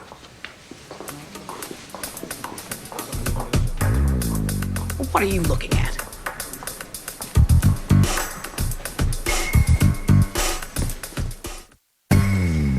Eight-year-old Richie Peeler had his arm broken during an alleged wrestling match with his father a little over a year ago. I found it the unintended result of inappropriately rough play. It's neglect, not abuse. I placed the boy back in his home under a court-ordered protective supervision for 1 year. Yes, Your Honor, that is correct. And we're here to see how that's going.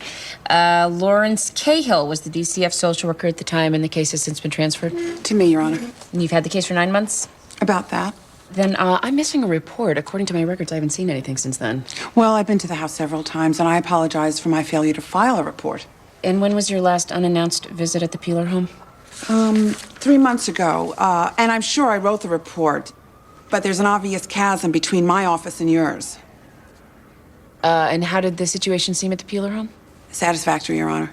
And where are the Peelers this morning? Weren't they notified? Yes, I left messages at their home and at their work. But you didn't actually speak to them? Your Honor, I can't spend all day tracking them down. I have other cases.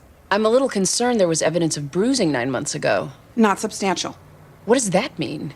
And where exactly was the bruising? Can you even tell me that?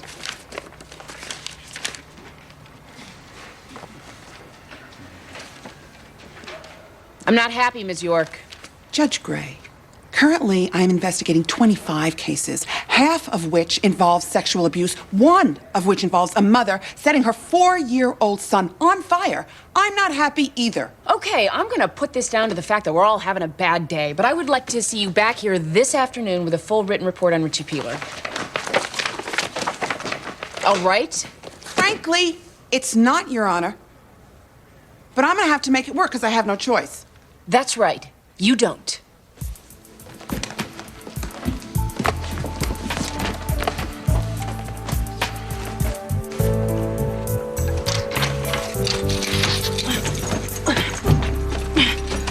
good, you're home. I just stopped by Mrs. LaRusso's to check on Ariadne, and I think maybe she has a little fever. And even swollen glands. I'm trying not to go directly to meningitis. Would you check her? Check her what? You know, look at her. Tell me she's okay. How would I know that by looking at her? You're a doctor. No, Donna, I'm not a doctor. The way you can tell the difference, doctors wear those white coats and they have offices and stuff.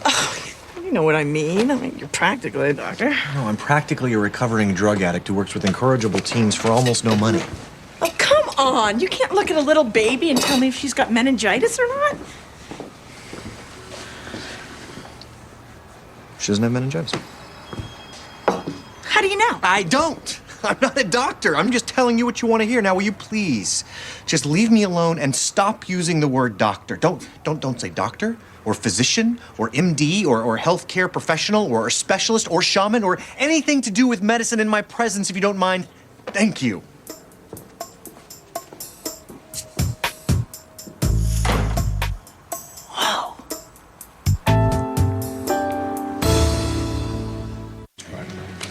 All right. Moisha Rosenthal and Seth Rosenthal have been found guilty of smuggling diamonds into this country following a school trip to Israel. Am I reading this right? Yes, Your Honor. I understand these young men were not the masterminds of this plan, so the FBI sent them back to juvenile court, and we are here to determine what penalties these young men must pay for their part in the crime. Mr. Burnside. We want juvenile detention until their 18th birthday and a suspended sentence beyond that, Your Honor. This was a serious crime, and the religious smokescreen doesn't impress us a bit. Your Honor, this is no smokescreen.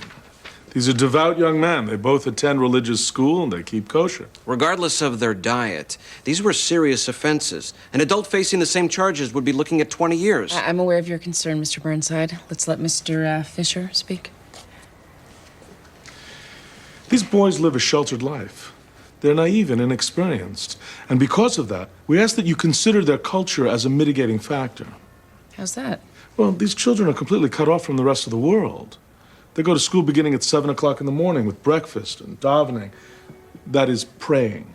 They watch no TV, they read no magazines, they see only selected movies. Furthermore, my clients considered this a mitzvah, a good deed. I'm a long way from that, Mr. Fisher. There are stories of Jews escaping anti-Semitism in Europe who hid diamonds in their clothing to survive in the new land. Your Honor, these boys were born in America in the 1980s. Isn't there a statute of limitations on the diaspora? I mean, this is utterly ridiculous. For adventure, for money, for religion, what difference does it make? The boys are smugglers. I sincerely hope this is a complicated story. Therefore, we will reconvene tomorrow. I want to understand what these boys were thinking before I sentence them. I could take all day. Mr. Burnside, this didn't do it for you? Yes, Your Honor.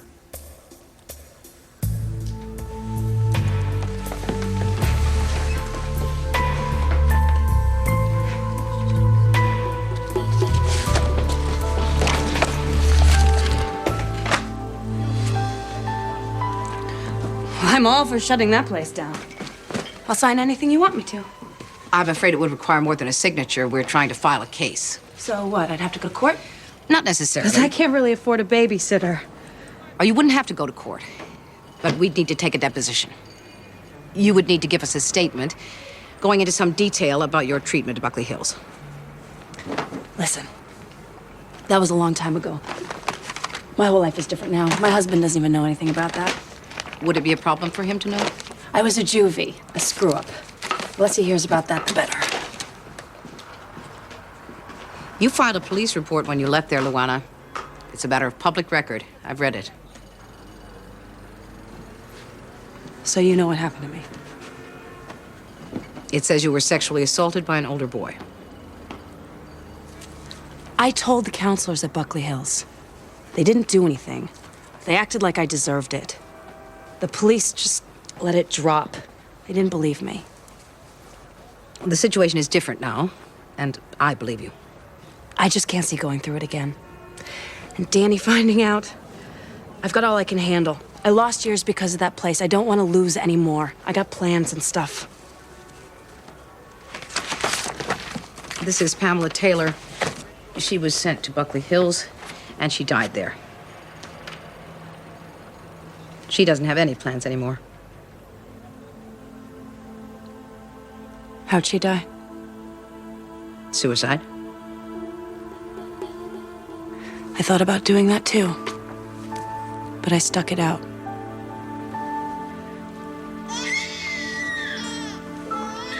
I don't want to deal with it anymore. I'm sorry.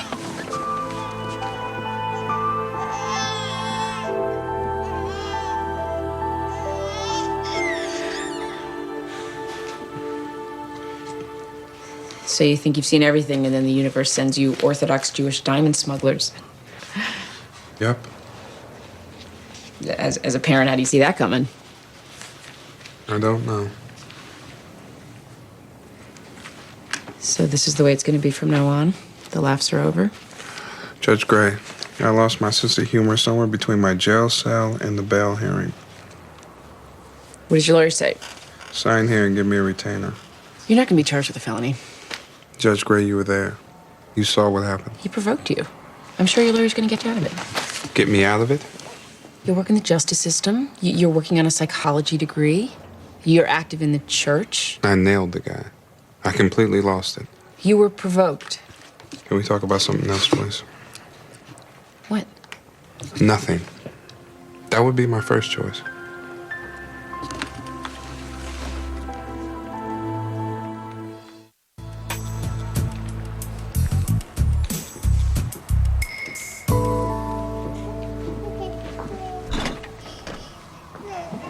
Hello?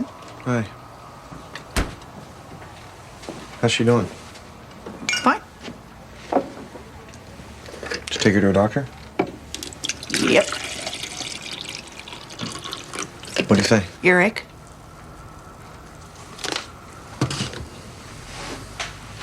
Donna, I'm sorry.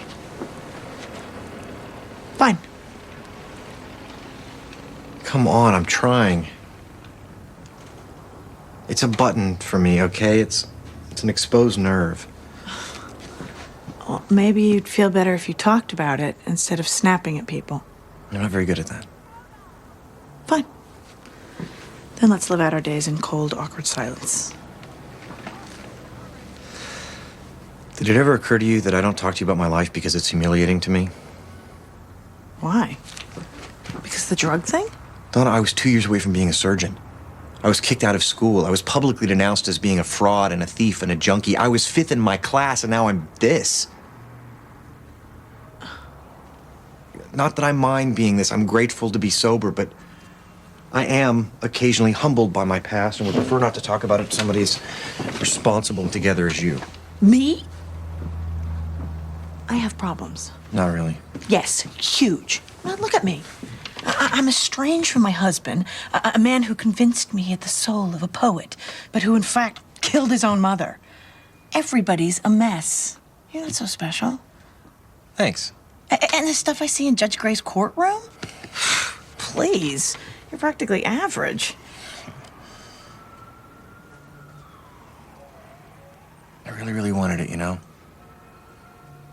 So I screwed it up, I guess. I got so close to what I wanted, I had to make it go away. Why don't you try again? I don't know.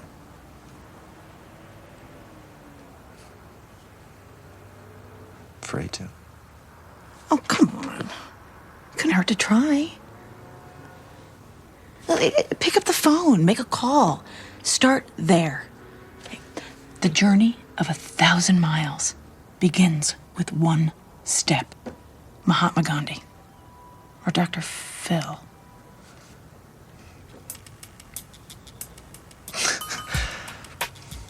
Yeah, maybe I'll do that. Good.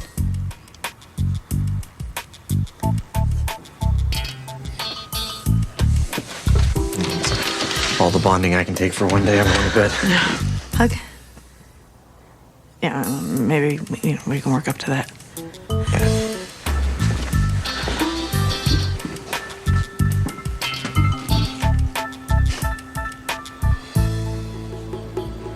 Welcome back, everyone. Ms. York, do you have a report for me? Judge Gray, we've been informed of a change in circumstances. What change is that? Richie Peeler's no longer living with his parents. He's currently residing with his grandmother. Why is that?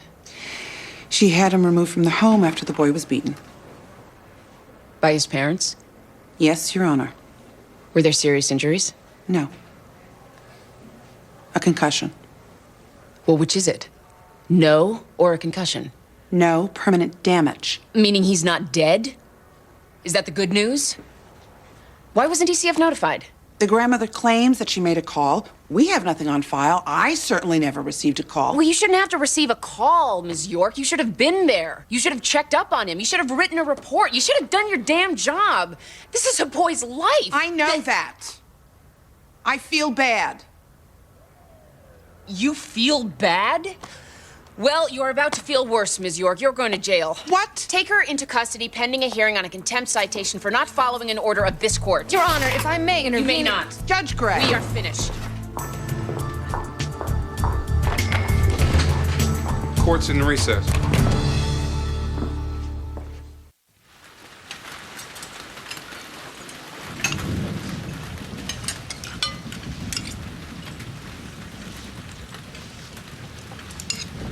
Is the meatloaf dry? Not at all. It's great.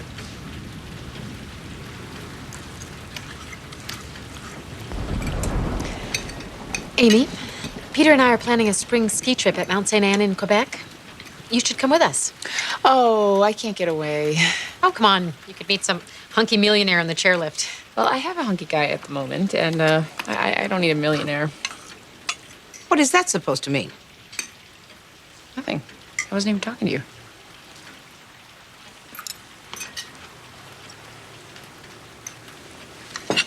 Can people get divorced who aren't married?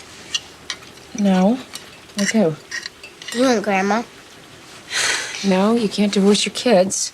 All you can do is get mad at them and pout and behave like a surly adolescent. Are you talking about me? I don't know, am I? I asked you. Hey, could you guys just get over whatever this is? Life is short, you know? I believe that was my original point. Life is short, so why would you do everything in your power to make it shorter? You know what, Amy? I am not upset that you called a family meeting and nagged me about my health. I have moved way beyond that. Then I suppose you hold me accountable for Pamela Taylor? No, it's not that either. I mean, don't you think I feel terrible about that? But she was a disturbed and a disruptive kid. I had to consider the families, the other children involved. Amy, that's not it. Then what is it? It's Amanda York. What? I heard all about it. It's all over DCF. It makes you look like a hothead. Wait, hold on. You are not even there. You don't know the circumstances. You don't get to comment. I mean, even if you were... I am a judge. You can't just... Hey, guys. Could you please? Let's take it somewhere else. Fine.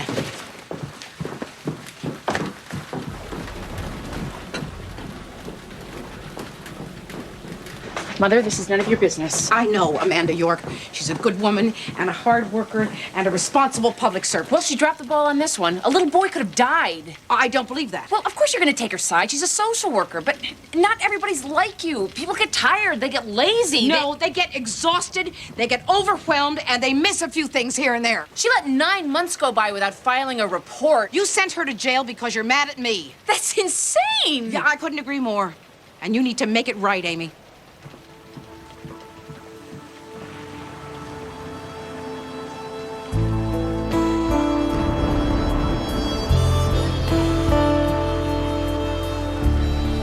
My class went to Israel during Purim.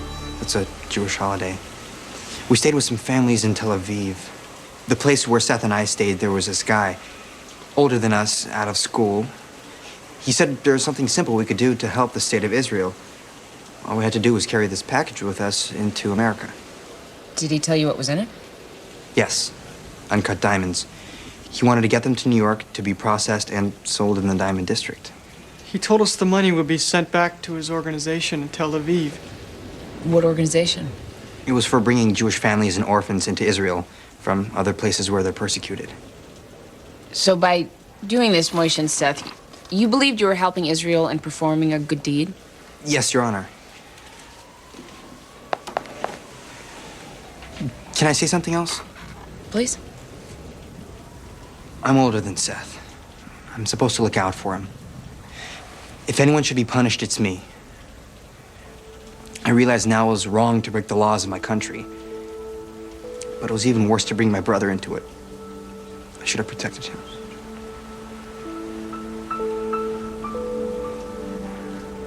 Thank you, Moisha. I will consider that.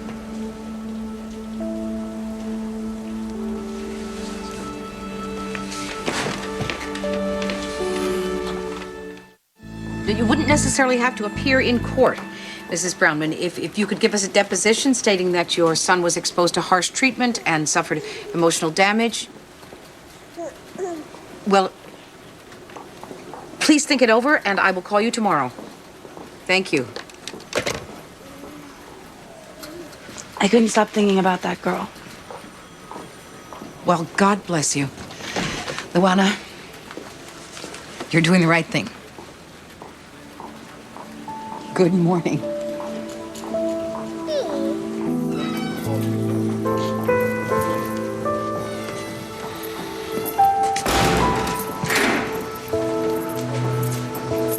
Miss York? I'm not here because I'm sorry or because I think I made a bad decision. I'm here because my mother says I'm wrong about you.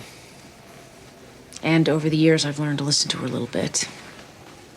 I know what it's like to feel like you are drowning in your job. Like the weight of it is pulling you under. And when that happens, it is difficult to make the right decision. I guess what I'm missing from you, Ms. York, is a little bit of suffering. Your job is a noble burden, and I would like to hear that in your voice. See that in your face. Instead, all I saw was indifference, and I can't afford to ignore that. You can't afford to give in to it. Despite whatever impression you have of me, Judge Gray, my job is my life. It is everything. Well, I don't require that. I'm not even sure if that's a good thing. How can we defend the benefits of society if we don't participate in it?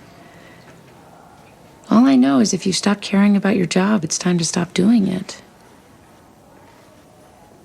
I'll be watching you carefully for a while.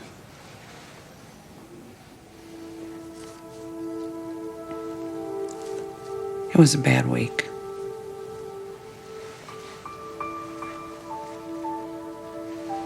For me, too.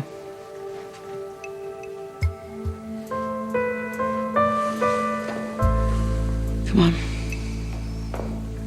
It's time to go.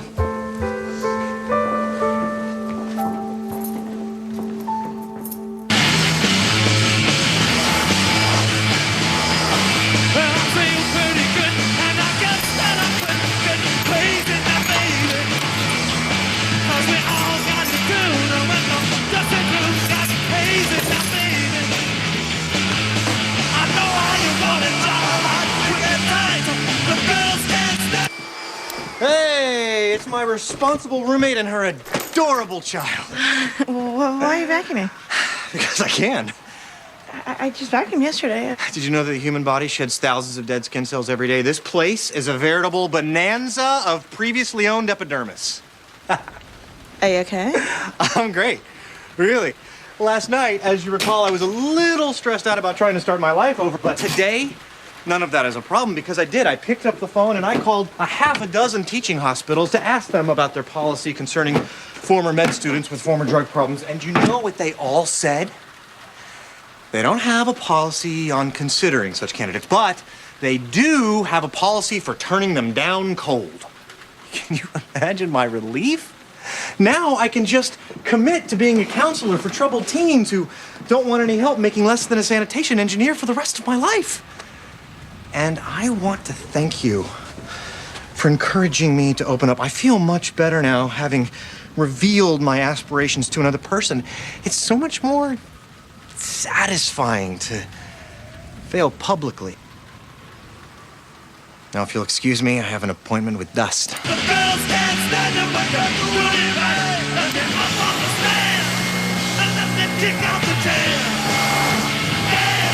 Kick out the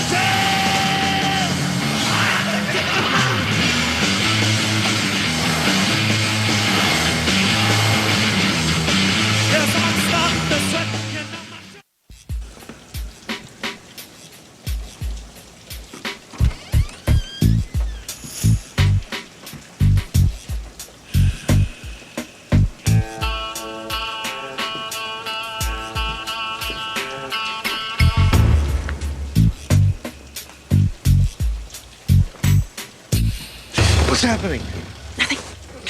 Go back to sleep. What are you doing? I'm going to work. Bye. No, Donna, what are you doing in my room? I'm sorry. I know I'm not allowed. I wasn't snooping. I was just trying to help. Help what? Nothing. Goodbye. Donna! What's this? It was just a thought I had. I didn't want to talk to you about it because I know how much you like your privacy. But here's the thing. You know I'm in law school, right? And I was rejected all over the place because for some reason I don't do well in things like LSATs because I overthink the question and sometimes I make up my own answers. Oh, but the point is, I figured if I just kept applying, somebody had to let me in, which is what happened. So I got you those catalogs. And I figured if you just keep applying, eventually something good will happen. But if you give up, nothing can.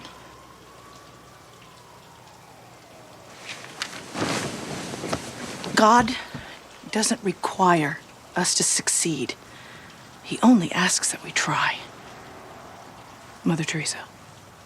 Or Dr. Phil. Oh, not that I'm dumping religion on you or anything, but, since you're in AA, I figured you hear a lot of God talk and you wouldn't mind. But, just ignore that if it offends your agnostic sensibilities. What are you doing?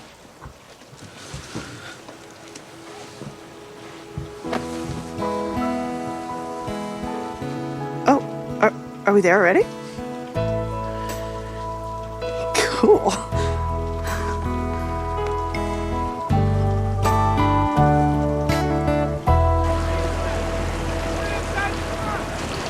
Moisha and Seth Rosenthal have been convicted of a very serious crime. One that, as Mr. Burnside pointed out, would carry quite a heavy sentence if they were adults. If this were criminal court, and if you had been tried as adults, I would not be able to take into account something which is vital for me to understanding this case, and that is your intentions. If your story is to be believed, your intentions were good, even beneficent. Moisha, while I truly believe you wanted to help people, I also believe that there was an element of adventure involved. And thrill-seeking tends to undermine the most honorable of intentions. Your defense of your younger brother convinces me that you were aware that you made a bad choice, and that you not only have remorse, but a sense of personal responsibility, and that is encouraging. It is because I think you are such a fine potential citizen that I want to make sure that you have learned a hard lesson about taking any law into your own hands. So, I am sentencing you to 1 year in juvenile lockup with a suspended sentence to follow. Seth, I am sentencing you to 1 year, and I am suspending that sentence. I hope the time away from your brother will help you realize that you can make your own choices. Your Honor, this sentence is harsher than you realize. The brothers have never been separated. Juvenile detention will seriously interfere with their religious education. Mr. Fisher, it is these boys' actions that have interfered with their religious education. If I were you, I would sit down and count my blessings. Judge Gray? Sorry to interrupt. This is from the presiding judge. Thank you.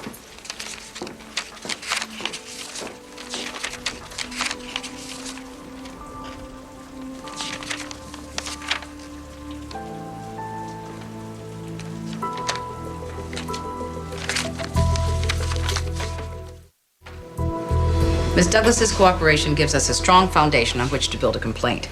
Her counselors at Buckley Hills have repeatedly denied her allegations, but what they didn't realize is that she'd simultaneously filed a police report. Well, it wasn't exactly simultaneous. It was 3 weeks after her release. Well, I'm sure it took her a while to work up her courage. Or her story. Are you suggesting that Luana's complaint is less than legitimate? I'm suggesting that they'll suggest it. I wasn't the only person it happened to. A lot of girls complained.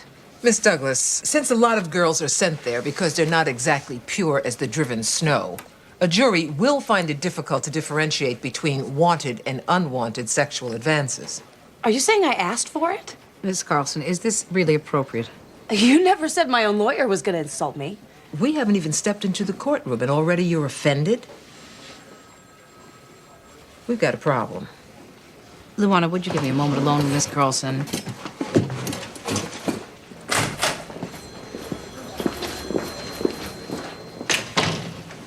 What are you doing?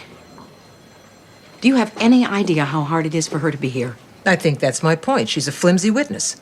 And honestly, Miss Gray, these charges are more than a little dubious. I talked to the director at Buckley Hills, and he told me that Luana was an habitual liar. Well, of course he said that. Who accused several boys of assaulting her, and then recanted every time she was interrogated. It is not unusual for victims to recant. I have been to Buckley Hills. I have talked to these people. I've toured the facilities. I've made spot checks. I can't find anything there. Now, you don't like this place, and neither do I. But as boot camps go, it's not a bad one. So you're dropping the case, is that it? Unless you can find something else, I don't have much choice. Pamela Taylor committed suicide. They left her alone and she hanged herself with her shoelaces. That's right. She committed suicide. Well, she wasn't suicidal until she'd spent time at Buckley Hills. Well, maybe she was making a statement. Or maybe she was playing with autoerotic asphyxia. You cannot be serious. I'm saying I wouldn't be surprised to hear that in court.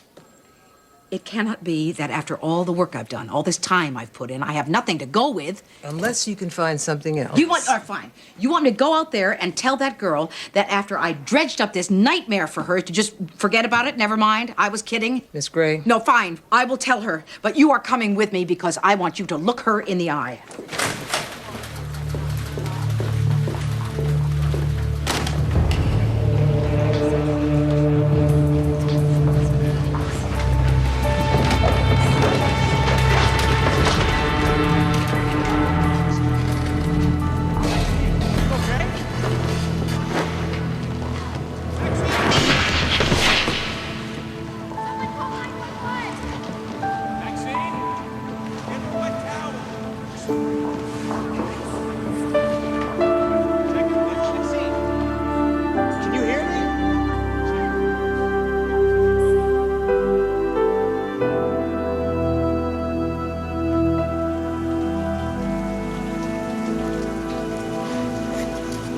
I could fight it. I could even ignore it. No one asked you to do that. I know. Bruce, I've come to depend on you. I feel loyal to you. I even consider you a friend. Thank you, Judge Gray. So I have to tell you that this thing that happened, that you did, I don't even understand how I feel. I do. You do? You don't know if you can trust me anymore. Oh, no, Bruce. It's all right, Judge Gray. I understand. Every time you look at me since that day, I can see it.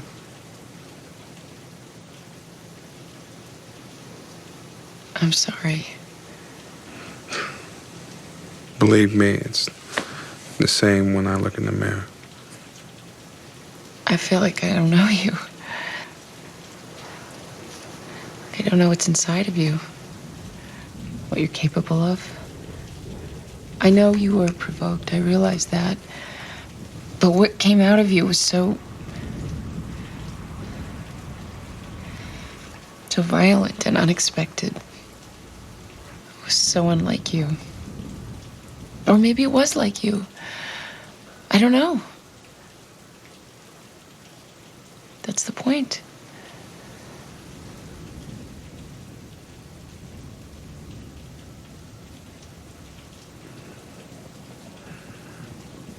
You have to let them suspend me.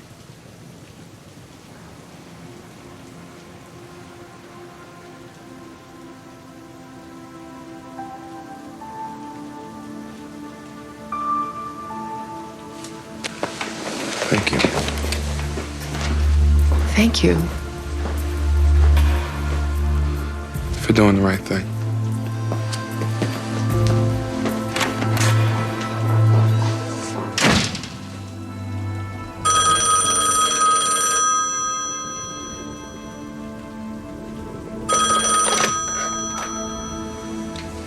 Judge Gray.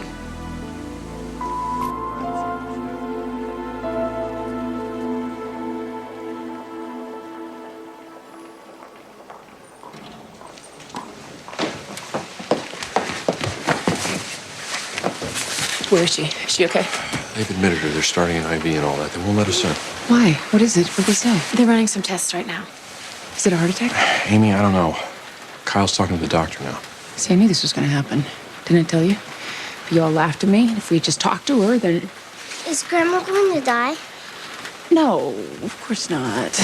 Then why is everybody so upset? Well, we're just worried about her. Why are we worried if she's not going to die? Lauren, stop asking so many questions.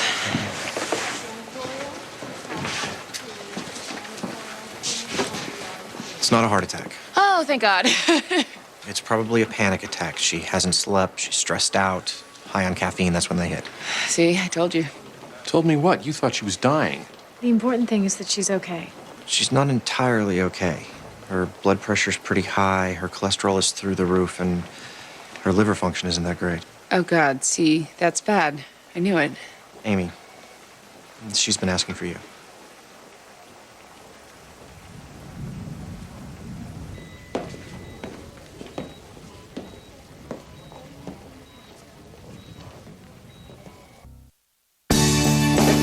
Coming up next on TNT's Prime Time in the Daytime, there's drama in the courtroom when McCoy works on a difficult case. Don't miss Law and Order. Next.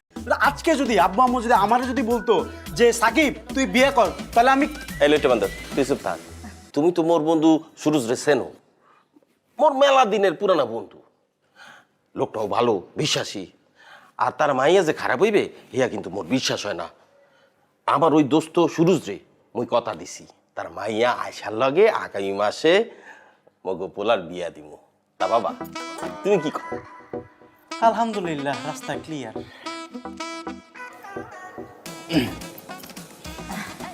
তোর বাবার একটু মাথা মোটা হইলে তাতে কি হইছে কথাটা কিন্তু খুব একটা খারাপ করেনি তাই না ভালো একটা ডিসিশন নিছে এই হ্যাঁ বেটা ওই যাও কই আরে বেটা বহো যাও যাও কই বয় বাবা বয় রাখি মাথাটা ঠান্ডা করে বয় না কথা বলতেছি কথাগুলি একটু শুন আচ্ছা আব্বু আম্মু মন থেকে খুশিতে তোরে বিয়ে করাইতে চাইতেছে মানে তোর মতো বলদ আমি আমার দুনিয়াতে দেখি নাই তুই যেখানে রাজি হবি সে জায়গার মধ্যে তুই উল্টার মোসামসি করতেছিস আজকে যদি আব্বু আম্মু যদি আমারে যদি বলতো যে সাকিব তুই বিয়ে কর তাহলে আমি এই লইটে বান্ধব তুই চুপ থাক বাজান মোসরামুসরি কইরা কোনো লাভ হইবে না বিয়া কোনো অপরাধের কাম না শোনো পোলাপান যখন বড় হয় বাবা মার দায়িত্ব পোলাপান করে উত্তম জায়গায় বিয়ে দেওয়া আমার জানা মতো মাইয়াটা সুশীল ভদ্র বিয়েটা হইয়া গেলে তখন বুঝবা তখন আর তোমার অঙ্ক মুখস্থ করা লাগবে না বাবার হোটেলে বইয়া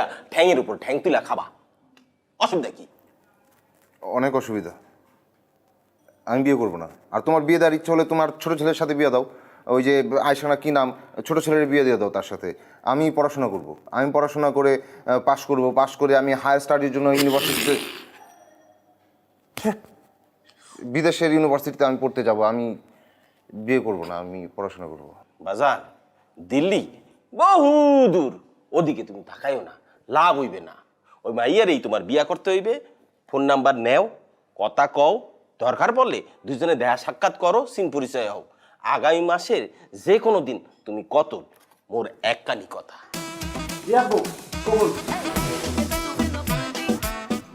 আপা তোরা তো জানিস তোর আব্বার মাথা গরম যেই কথা বলে সেই কাজ না করা পর্যন্ত তার মাথাটা গরমই থাকে তাছাড়া বাবা সবার তো আর লেখাপড়া হয় না হয় কম বাবা যে বলছে বিয়ে শাদী কইরা বাবার ব্যবসাটা একটু দেখাশোনা কর এতে করে তোর একটা নতুন জীবন হবে একটা নতুন সংসার হবে তাই না জীবনটা একদম পাল্টায়া যাবে ঝরঝরা হয়ে যাবে তাই না আব্বা আমার কথা শুনতে হয় হ্যাঁ বাজান আমার ভবিষ্যৎ এমনিও ভালো পড়াশোনা করলেই ভবিষ্যৎ ভালো হবে তুমি যাও এখান থেকে যাও আমার মেজাজ একটু গরম হয়ে যাচ্ছে যাও এখান থেকে যাও তোর বাবার কথাটা একটু ভালো করে মনোযোগ দিয়ে চিন্তা কর হ্যাঁ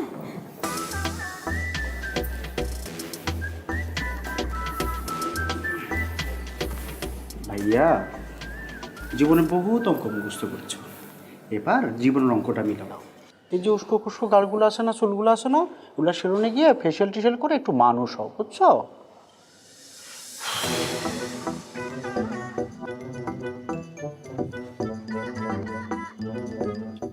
জুতাগুলো না ময়লা হয়ে গেছে, এগুলো ড্রাই ওয়াশ করবো আমি। আম্মু! ড্রাই ওয়াশ করবো।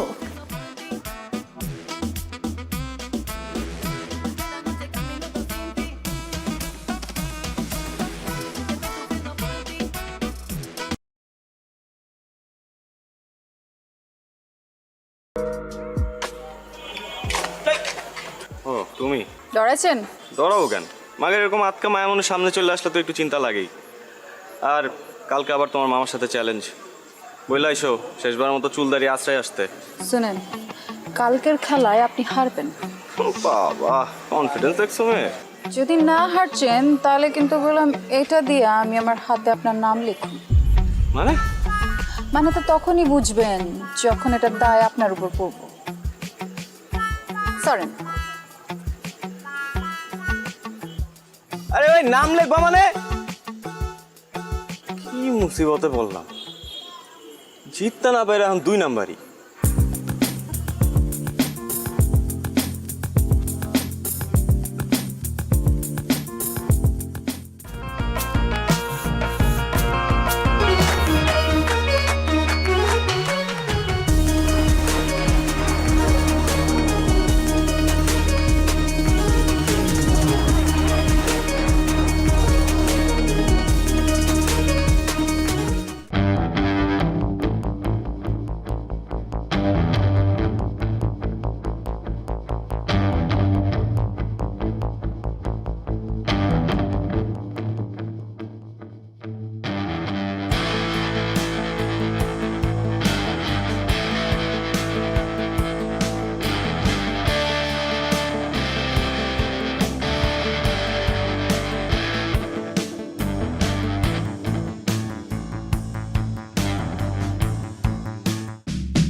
কি করছিস?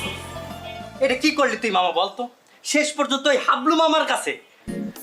সরি বলছি তো, মিস্টেক হয়েছে। আর এটা খেলা না, খেলাতে হার জিত থাকি। এই কথা তুই বলতেছিস? 3 বারের চ্যাম্পিয়ন নিলয় বলতেছে এই কথা, শেষ পর্যন্ত খেলায় হার জিত থাকেই।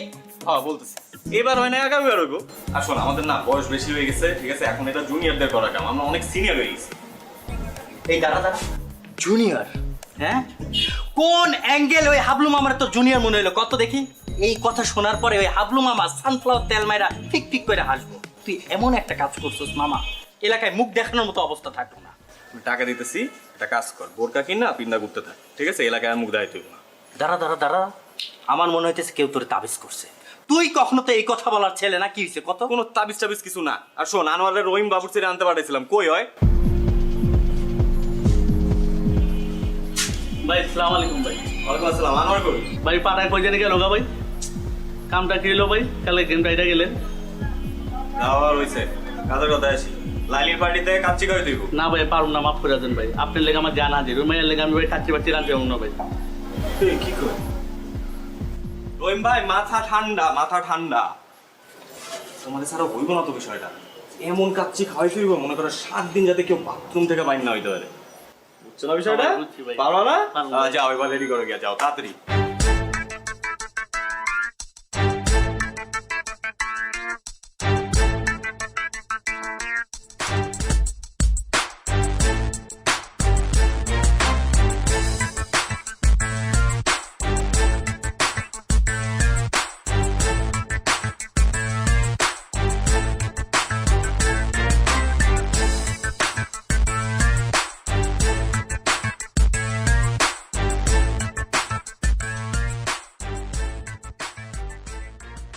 ভাগ্যটা একটু বড় খবর হইব।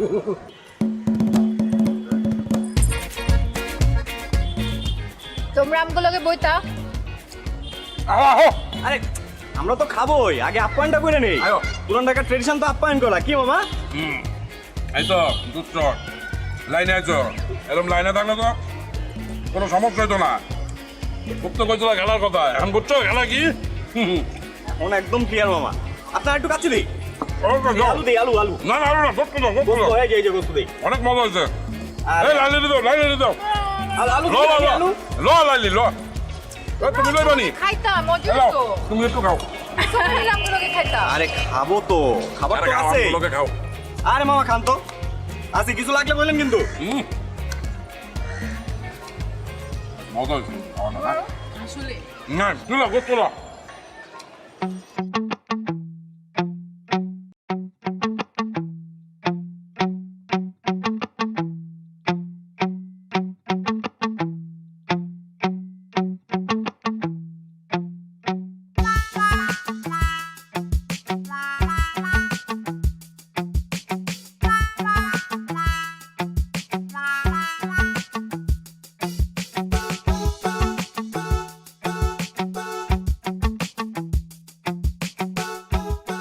এইবার লইয়া কয়বার হয়েছে? ভাই 5 বার। তোমারে এত করে কইছি যে একটু কম কম খাও, মাংনা খাওন পাইলে হুদাই হাম করে খাও। দুলা ভাই আমি তো মাগনা খাওন খাই ভাই, আমরা তো বাজেতে জিতছি আর আমি তো পরিমাণ মতোই খাইছি। বিশ্বাস করেন দুলা ভাই, আমি নিশ্চিত ওরা খাওয়ানোর মধ্যে কিছু মিশাইছে। লাইলিও তো পরিমাণ মতো খাইছে, ওরা তো পেট নামছে শুনছি। হ্যাঁ, মানুষের খায় কাম নাই, তোমার খাওয়ানোর লোকে কিছু মিলাইছে। ভাই আপনি জানেন না, ওরা অনেক ডেঞ্জারাস, অনেক ডেঞ্জারাস দুলা ভাই। ওরা প্রত্যেকটা ধরে ধরে ফাঁসি দেওয়া উচিত দুলা ভাই। আমি খালি একটু সোজা হয়ে দাঁড়াইলি, তারপর দেখেন আমি রাজপথে নামবো, রাজপথে নামবো, আমি আন্দোলন করবো অগো ফাঁসির লিগা। যাও যাও, তুমি তোমার কামে যাও, আমি তোমার লেগে কেড়ে বয়ে থাকো। আপনি একটু বহান ভাই।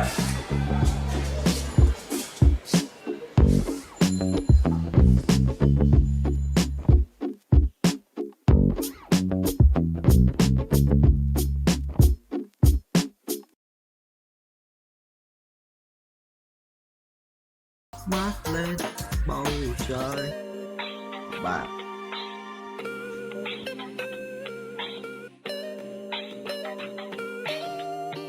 Bộ bạc.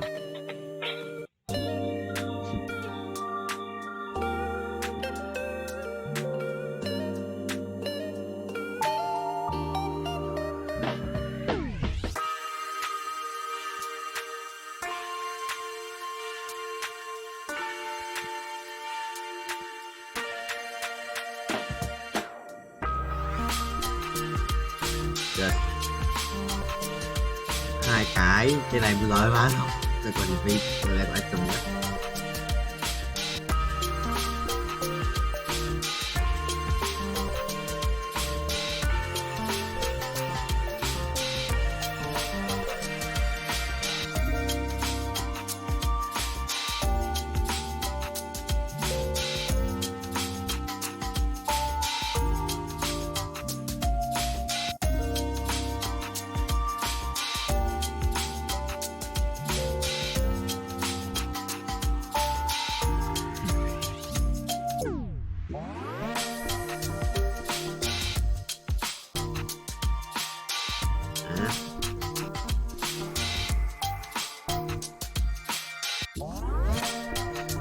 Rồi nha.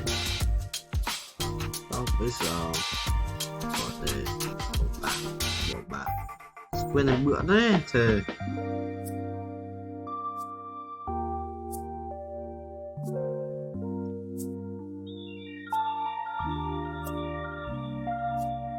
Sẽ quên nỗi điên.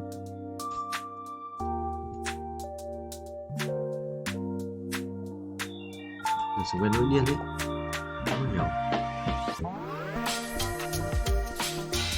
Có ai như vậy là như vậy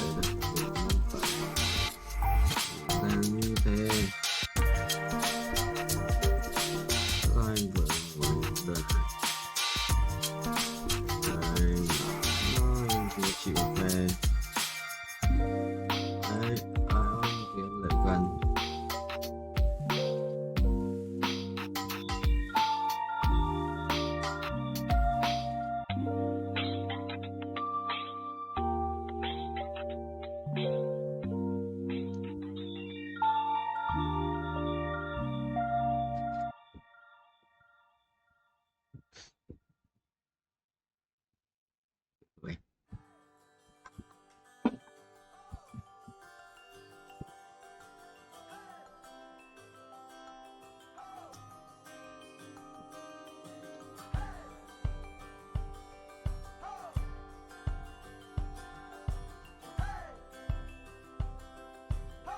tí lúc lại cần.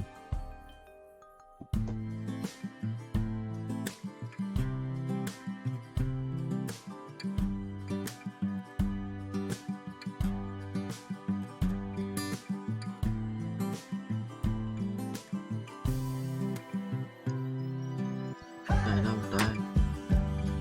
Tay đâu tay. Em ơi.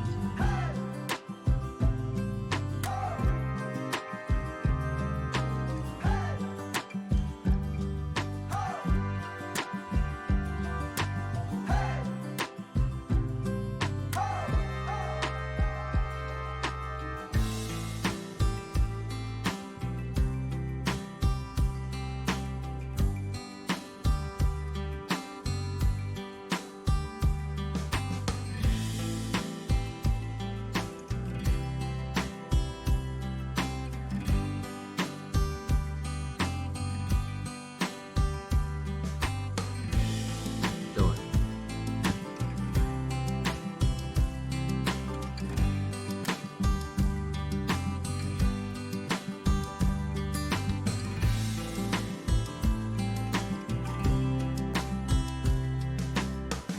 Tụi nên tạm nhập lại.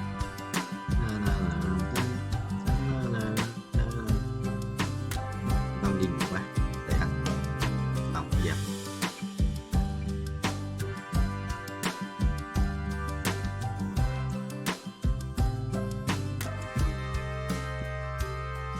Chôn chưa, chôn chưa, chưa chôn chưa.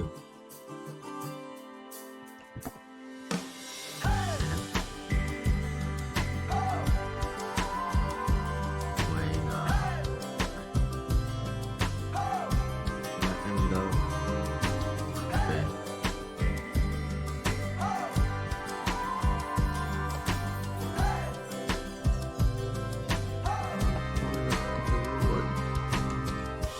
Mẹ ơi. Trước của cái cảng lộ hóa số lộ là quỷ độ một lần nữa.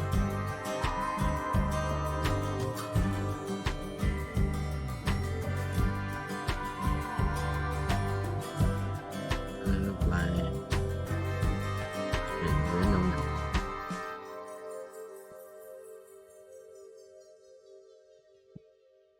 Vì em thôi, mình em thôi.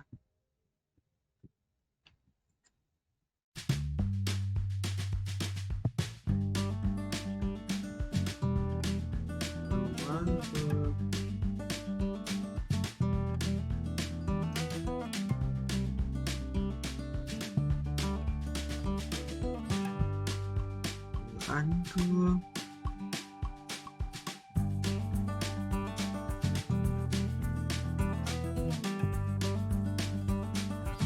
Đừng làm trái tim anh đau. Sao?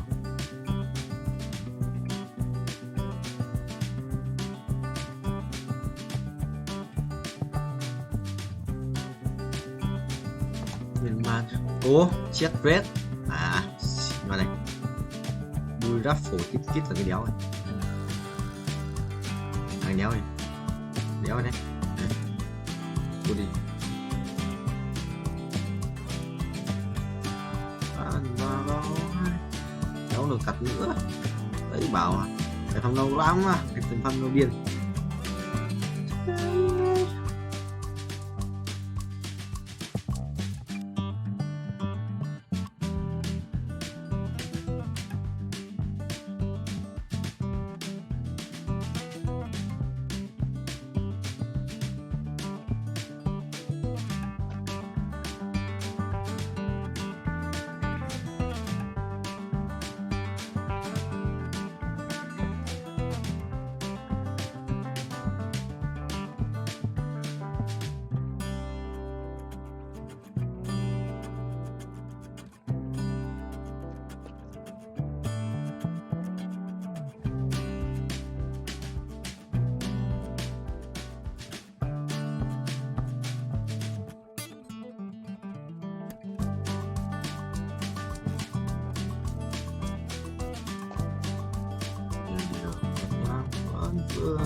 mang một đời làm trái tim anh đau.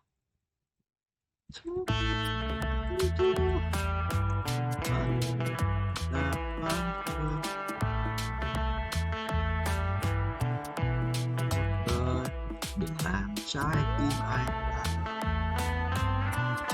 La la la, la la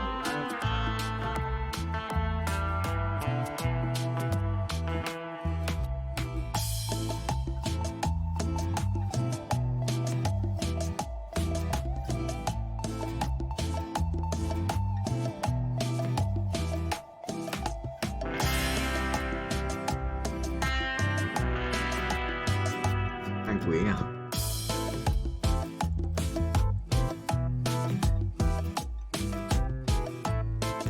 Grace Lam phải coi jazz một cái kiện cho sập lâu quá kích động để cầm cơm quá.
Quá đi nhỉ.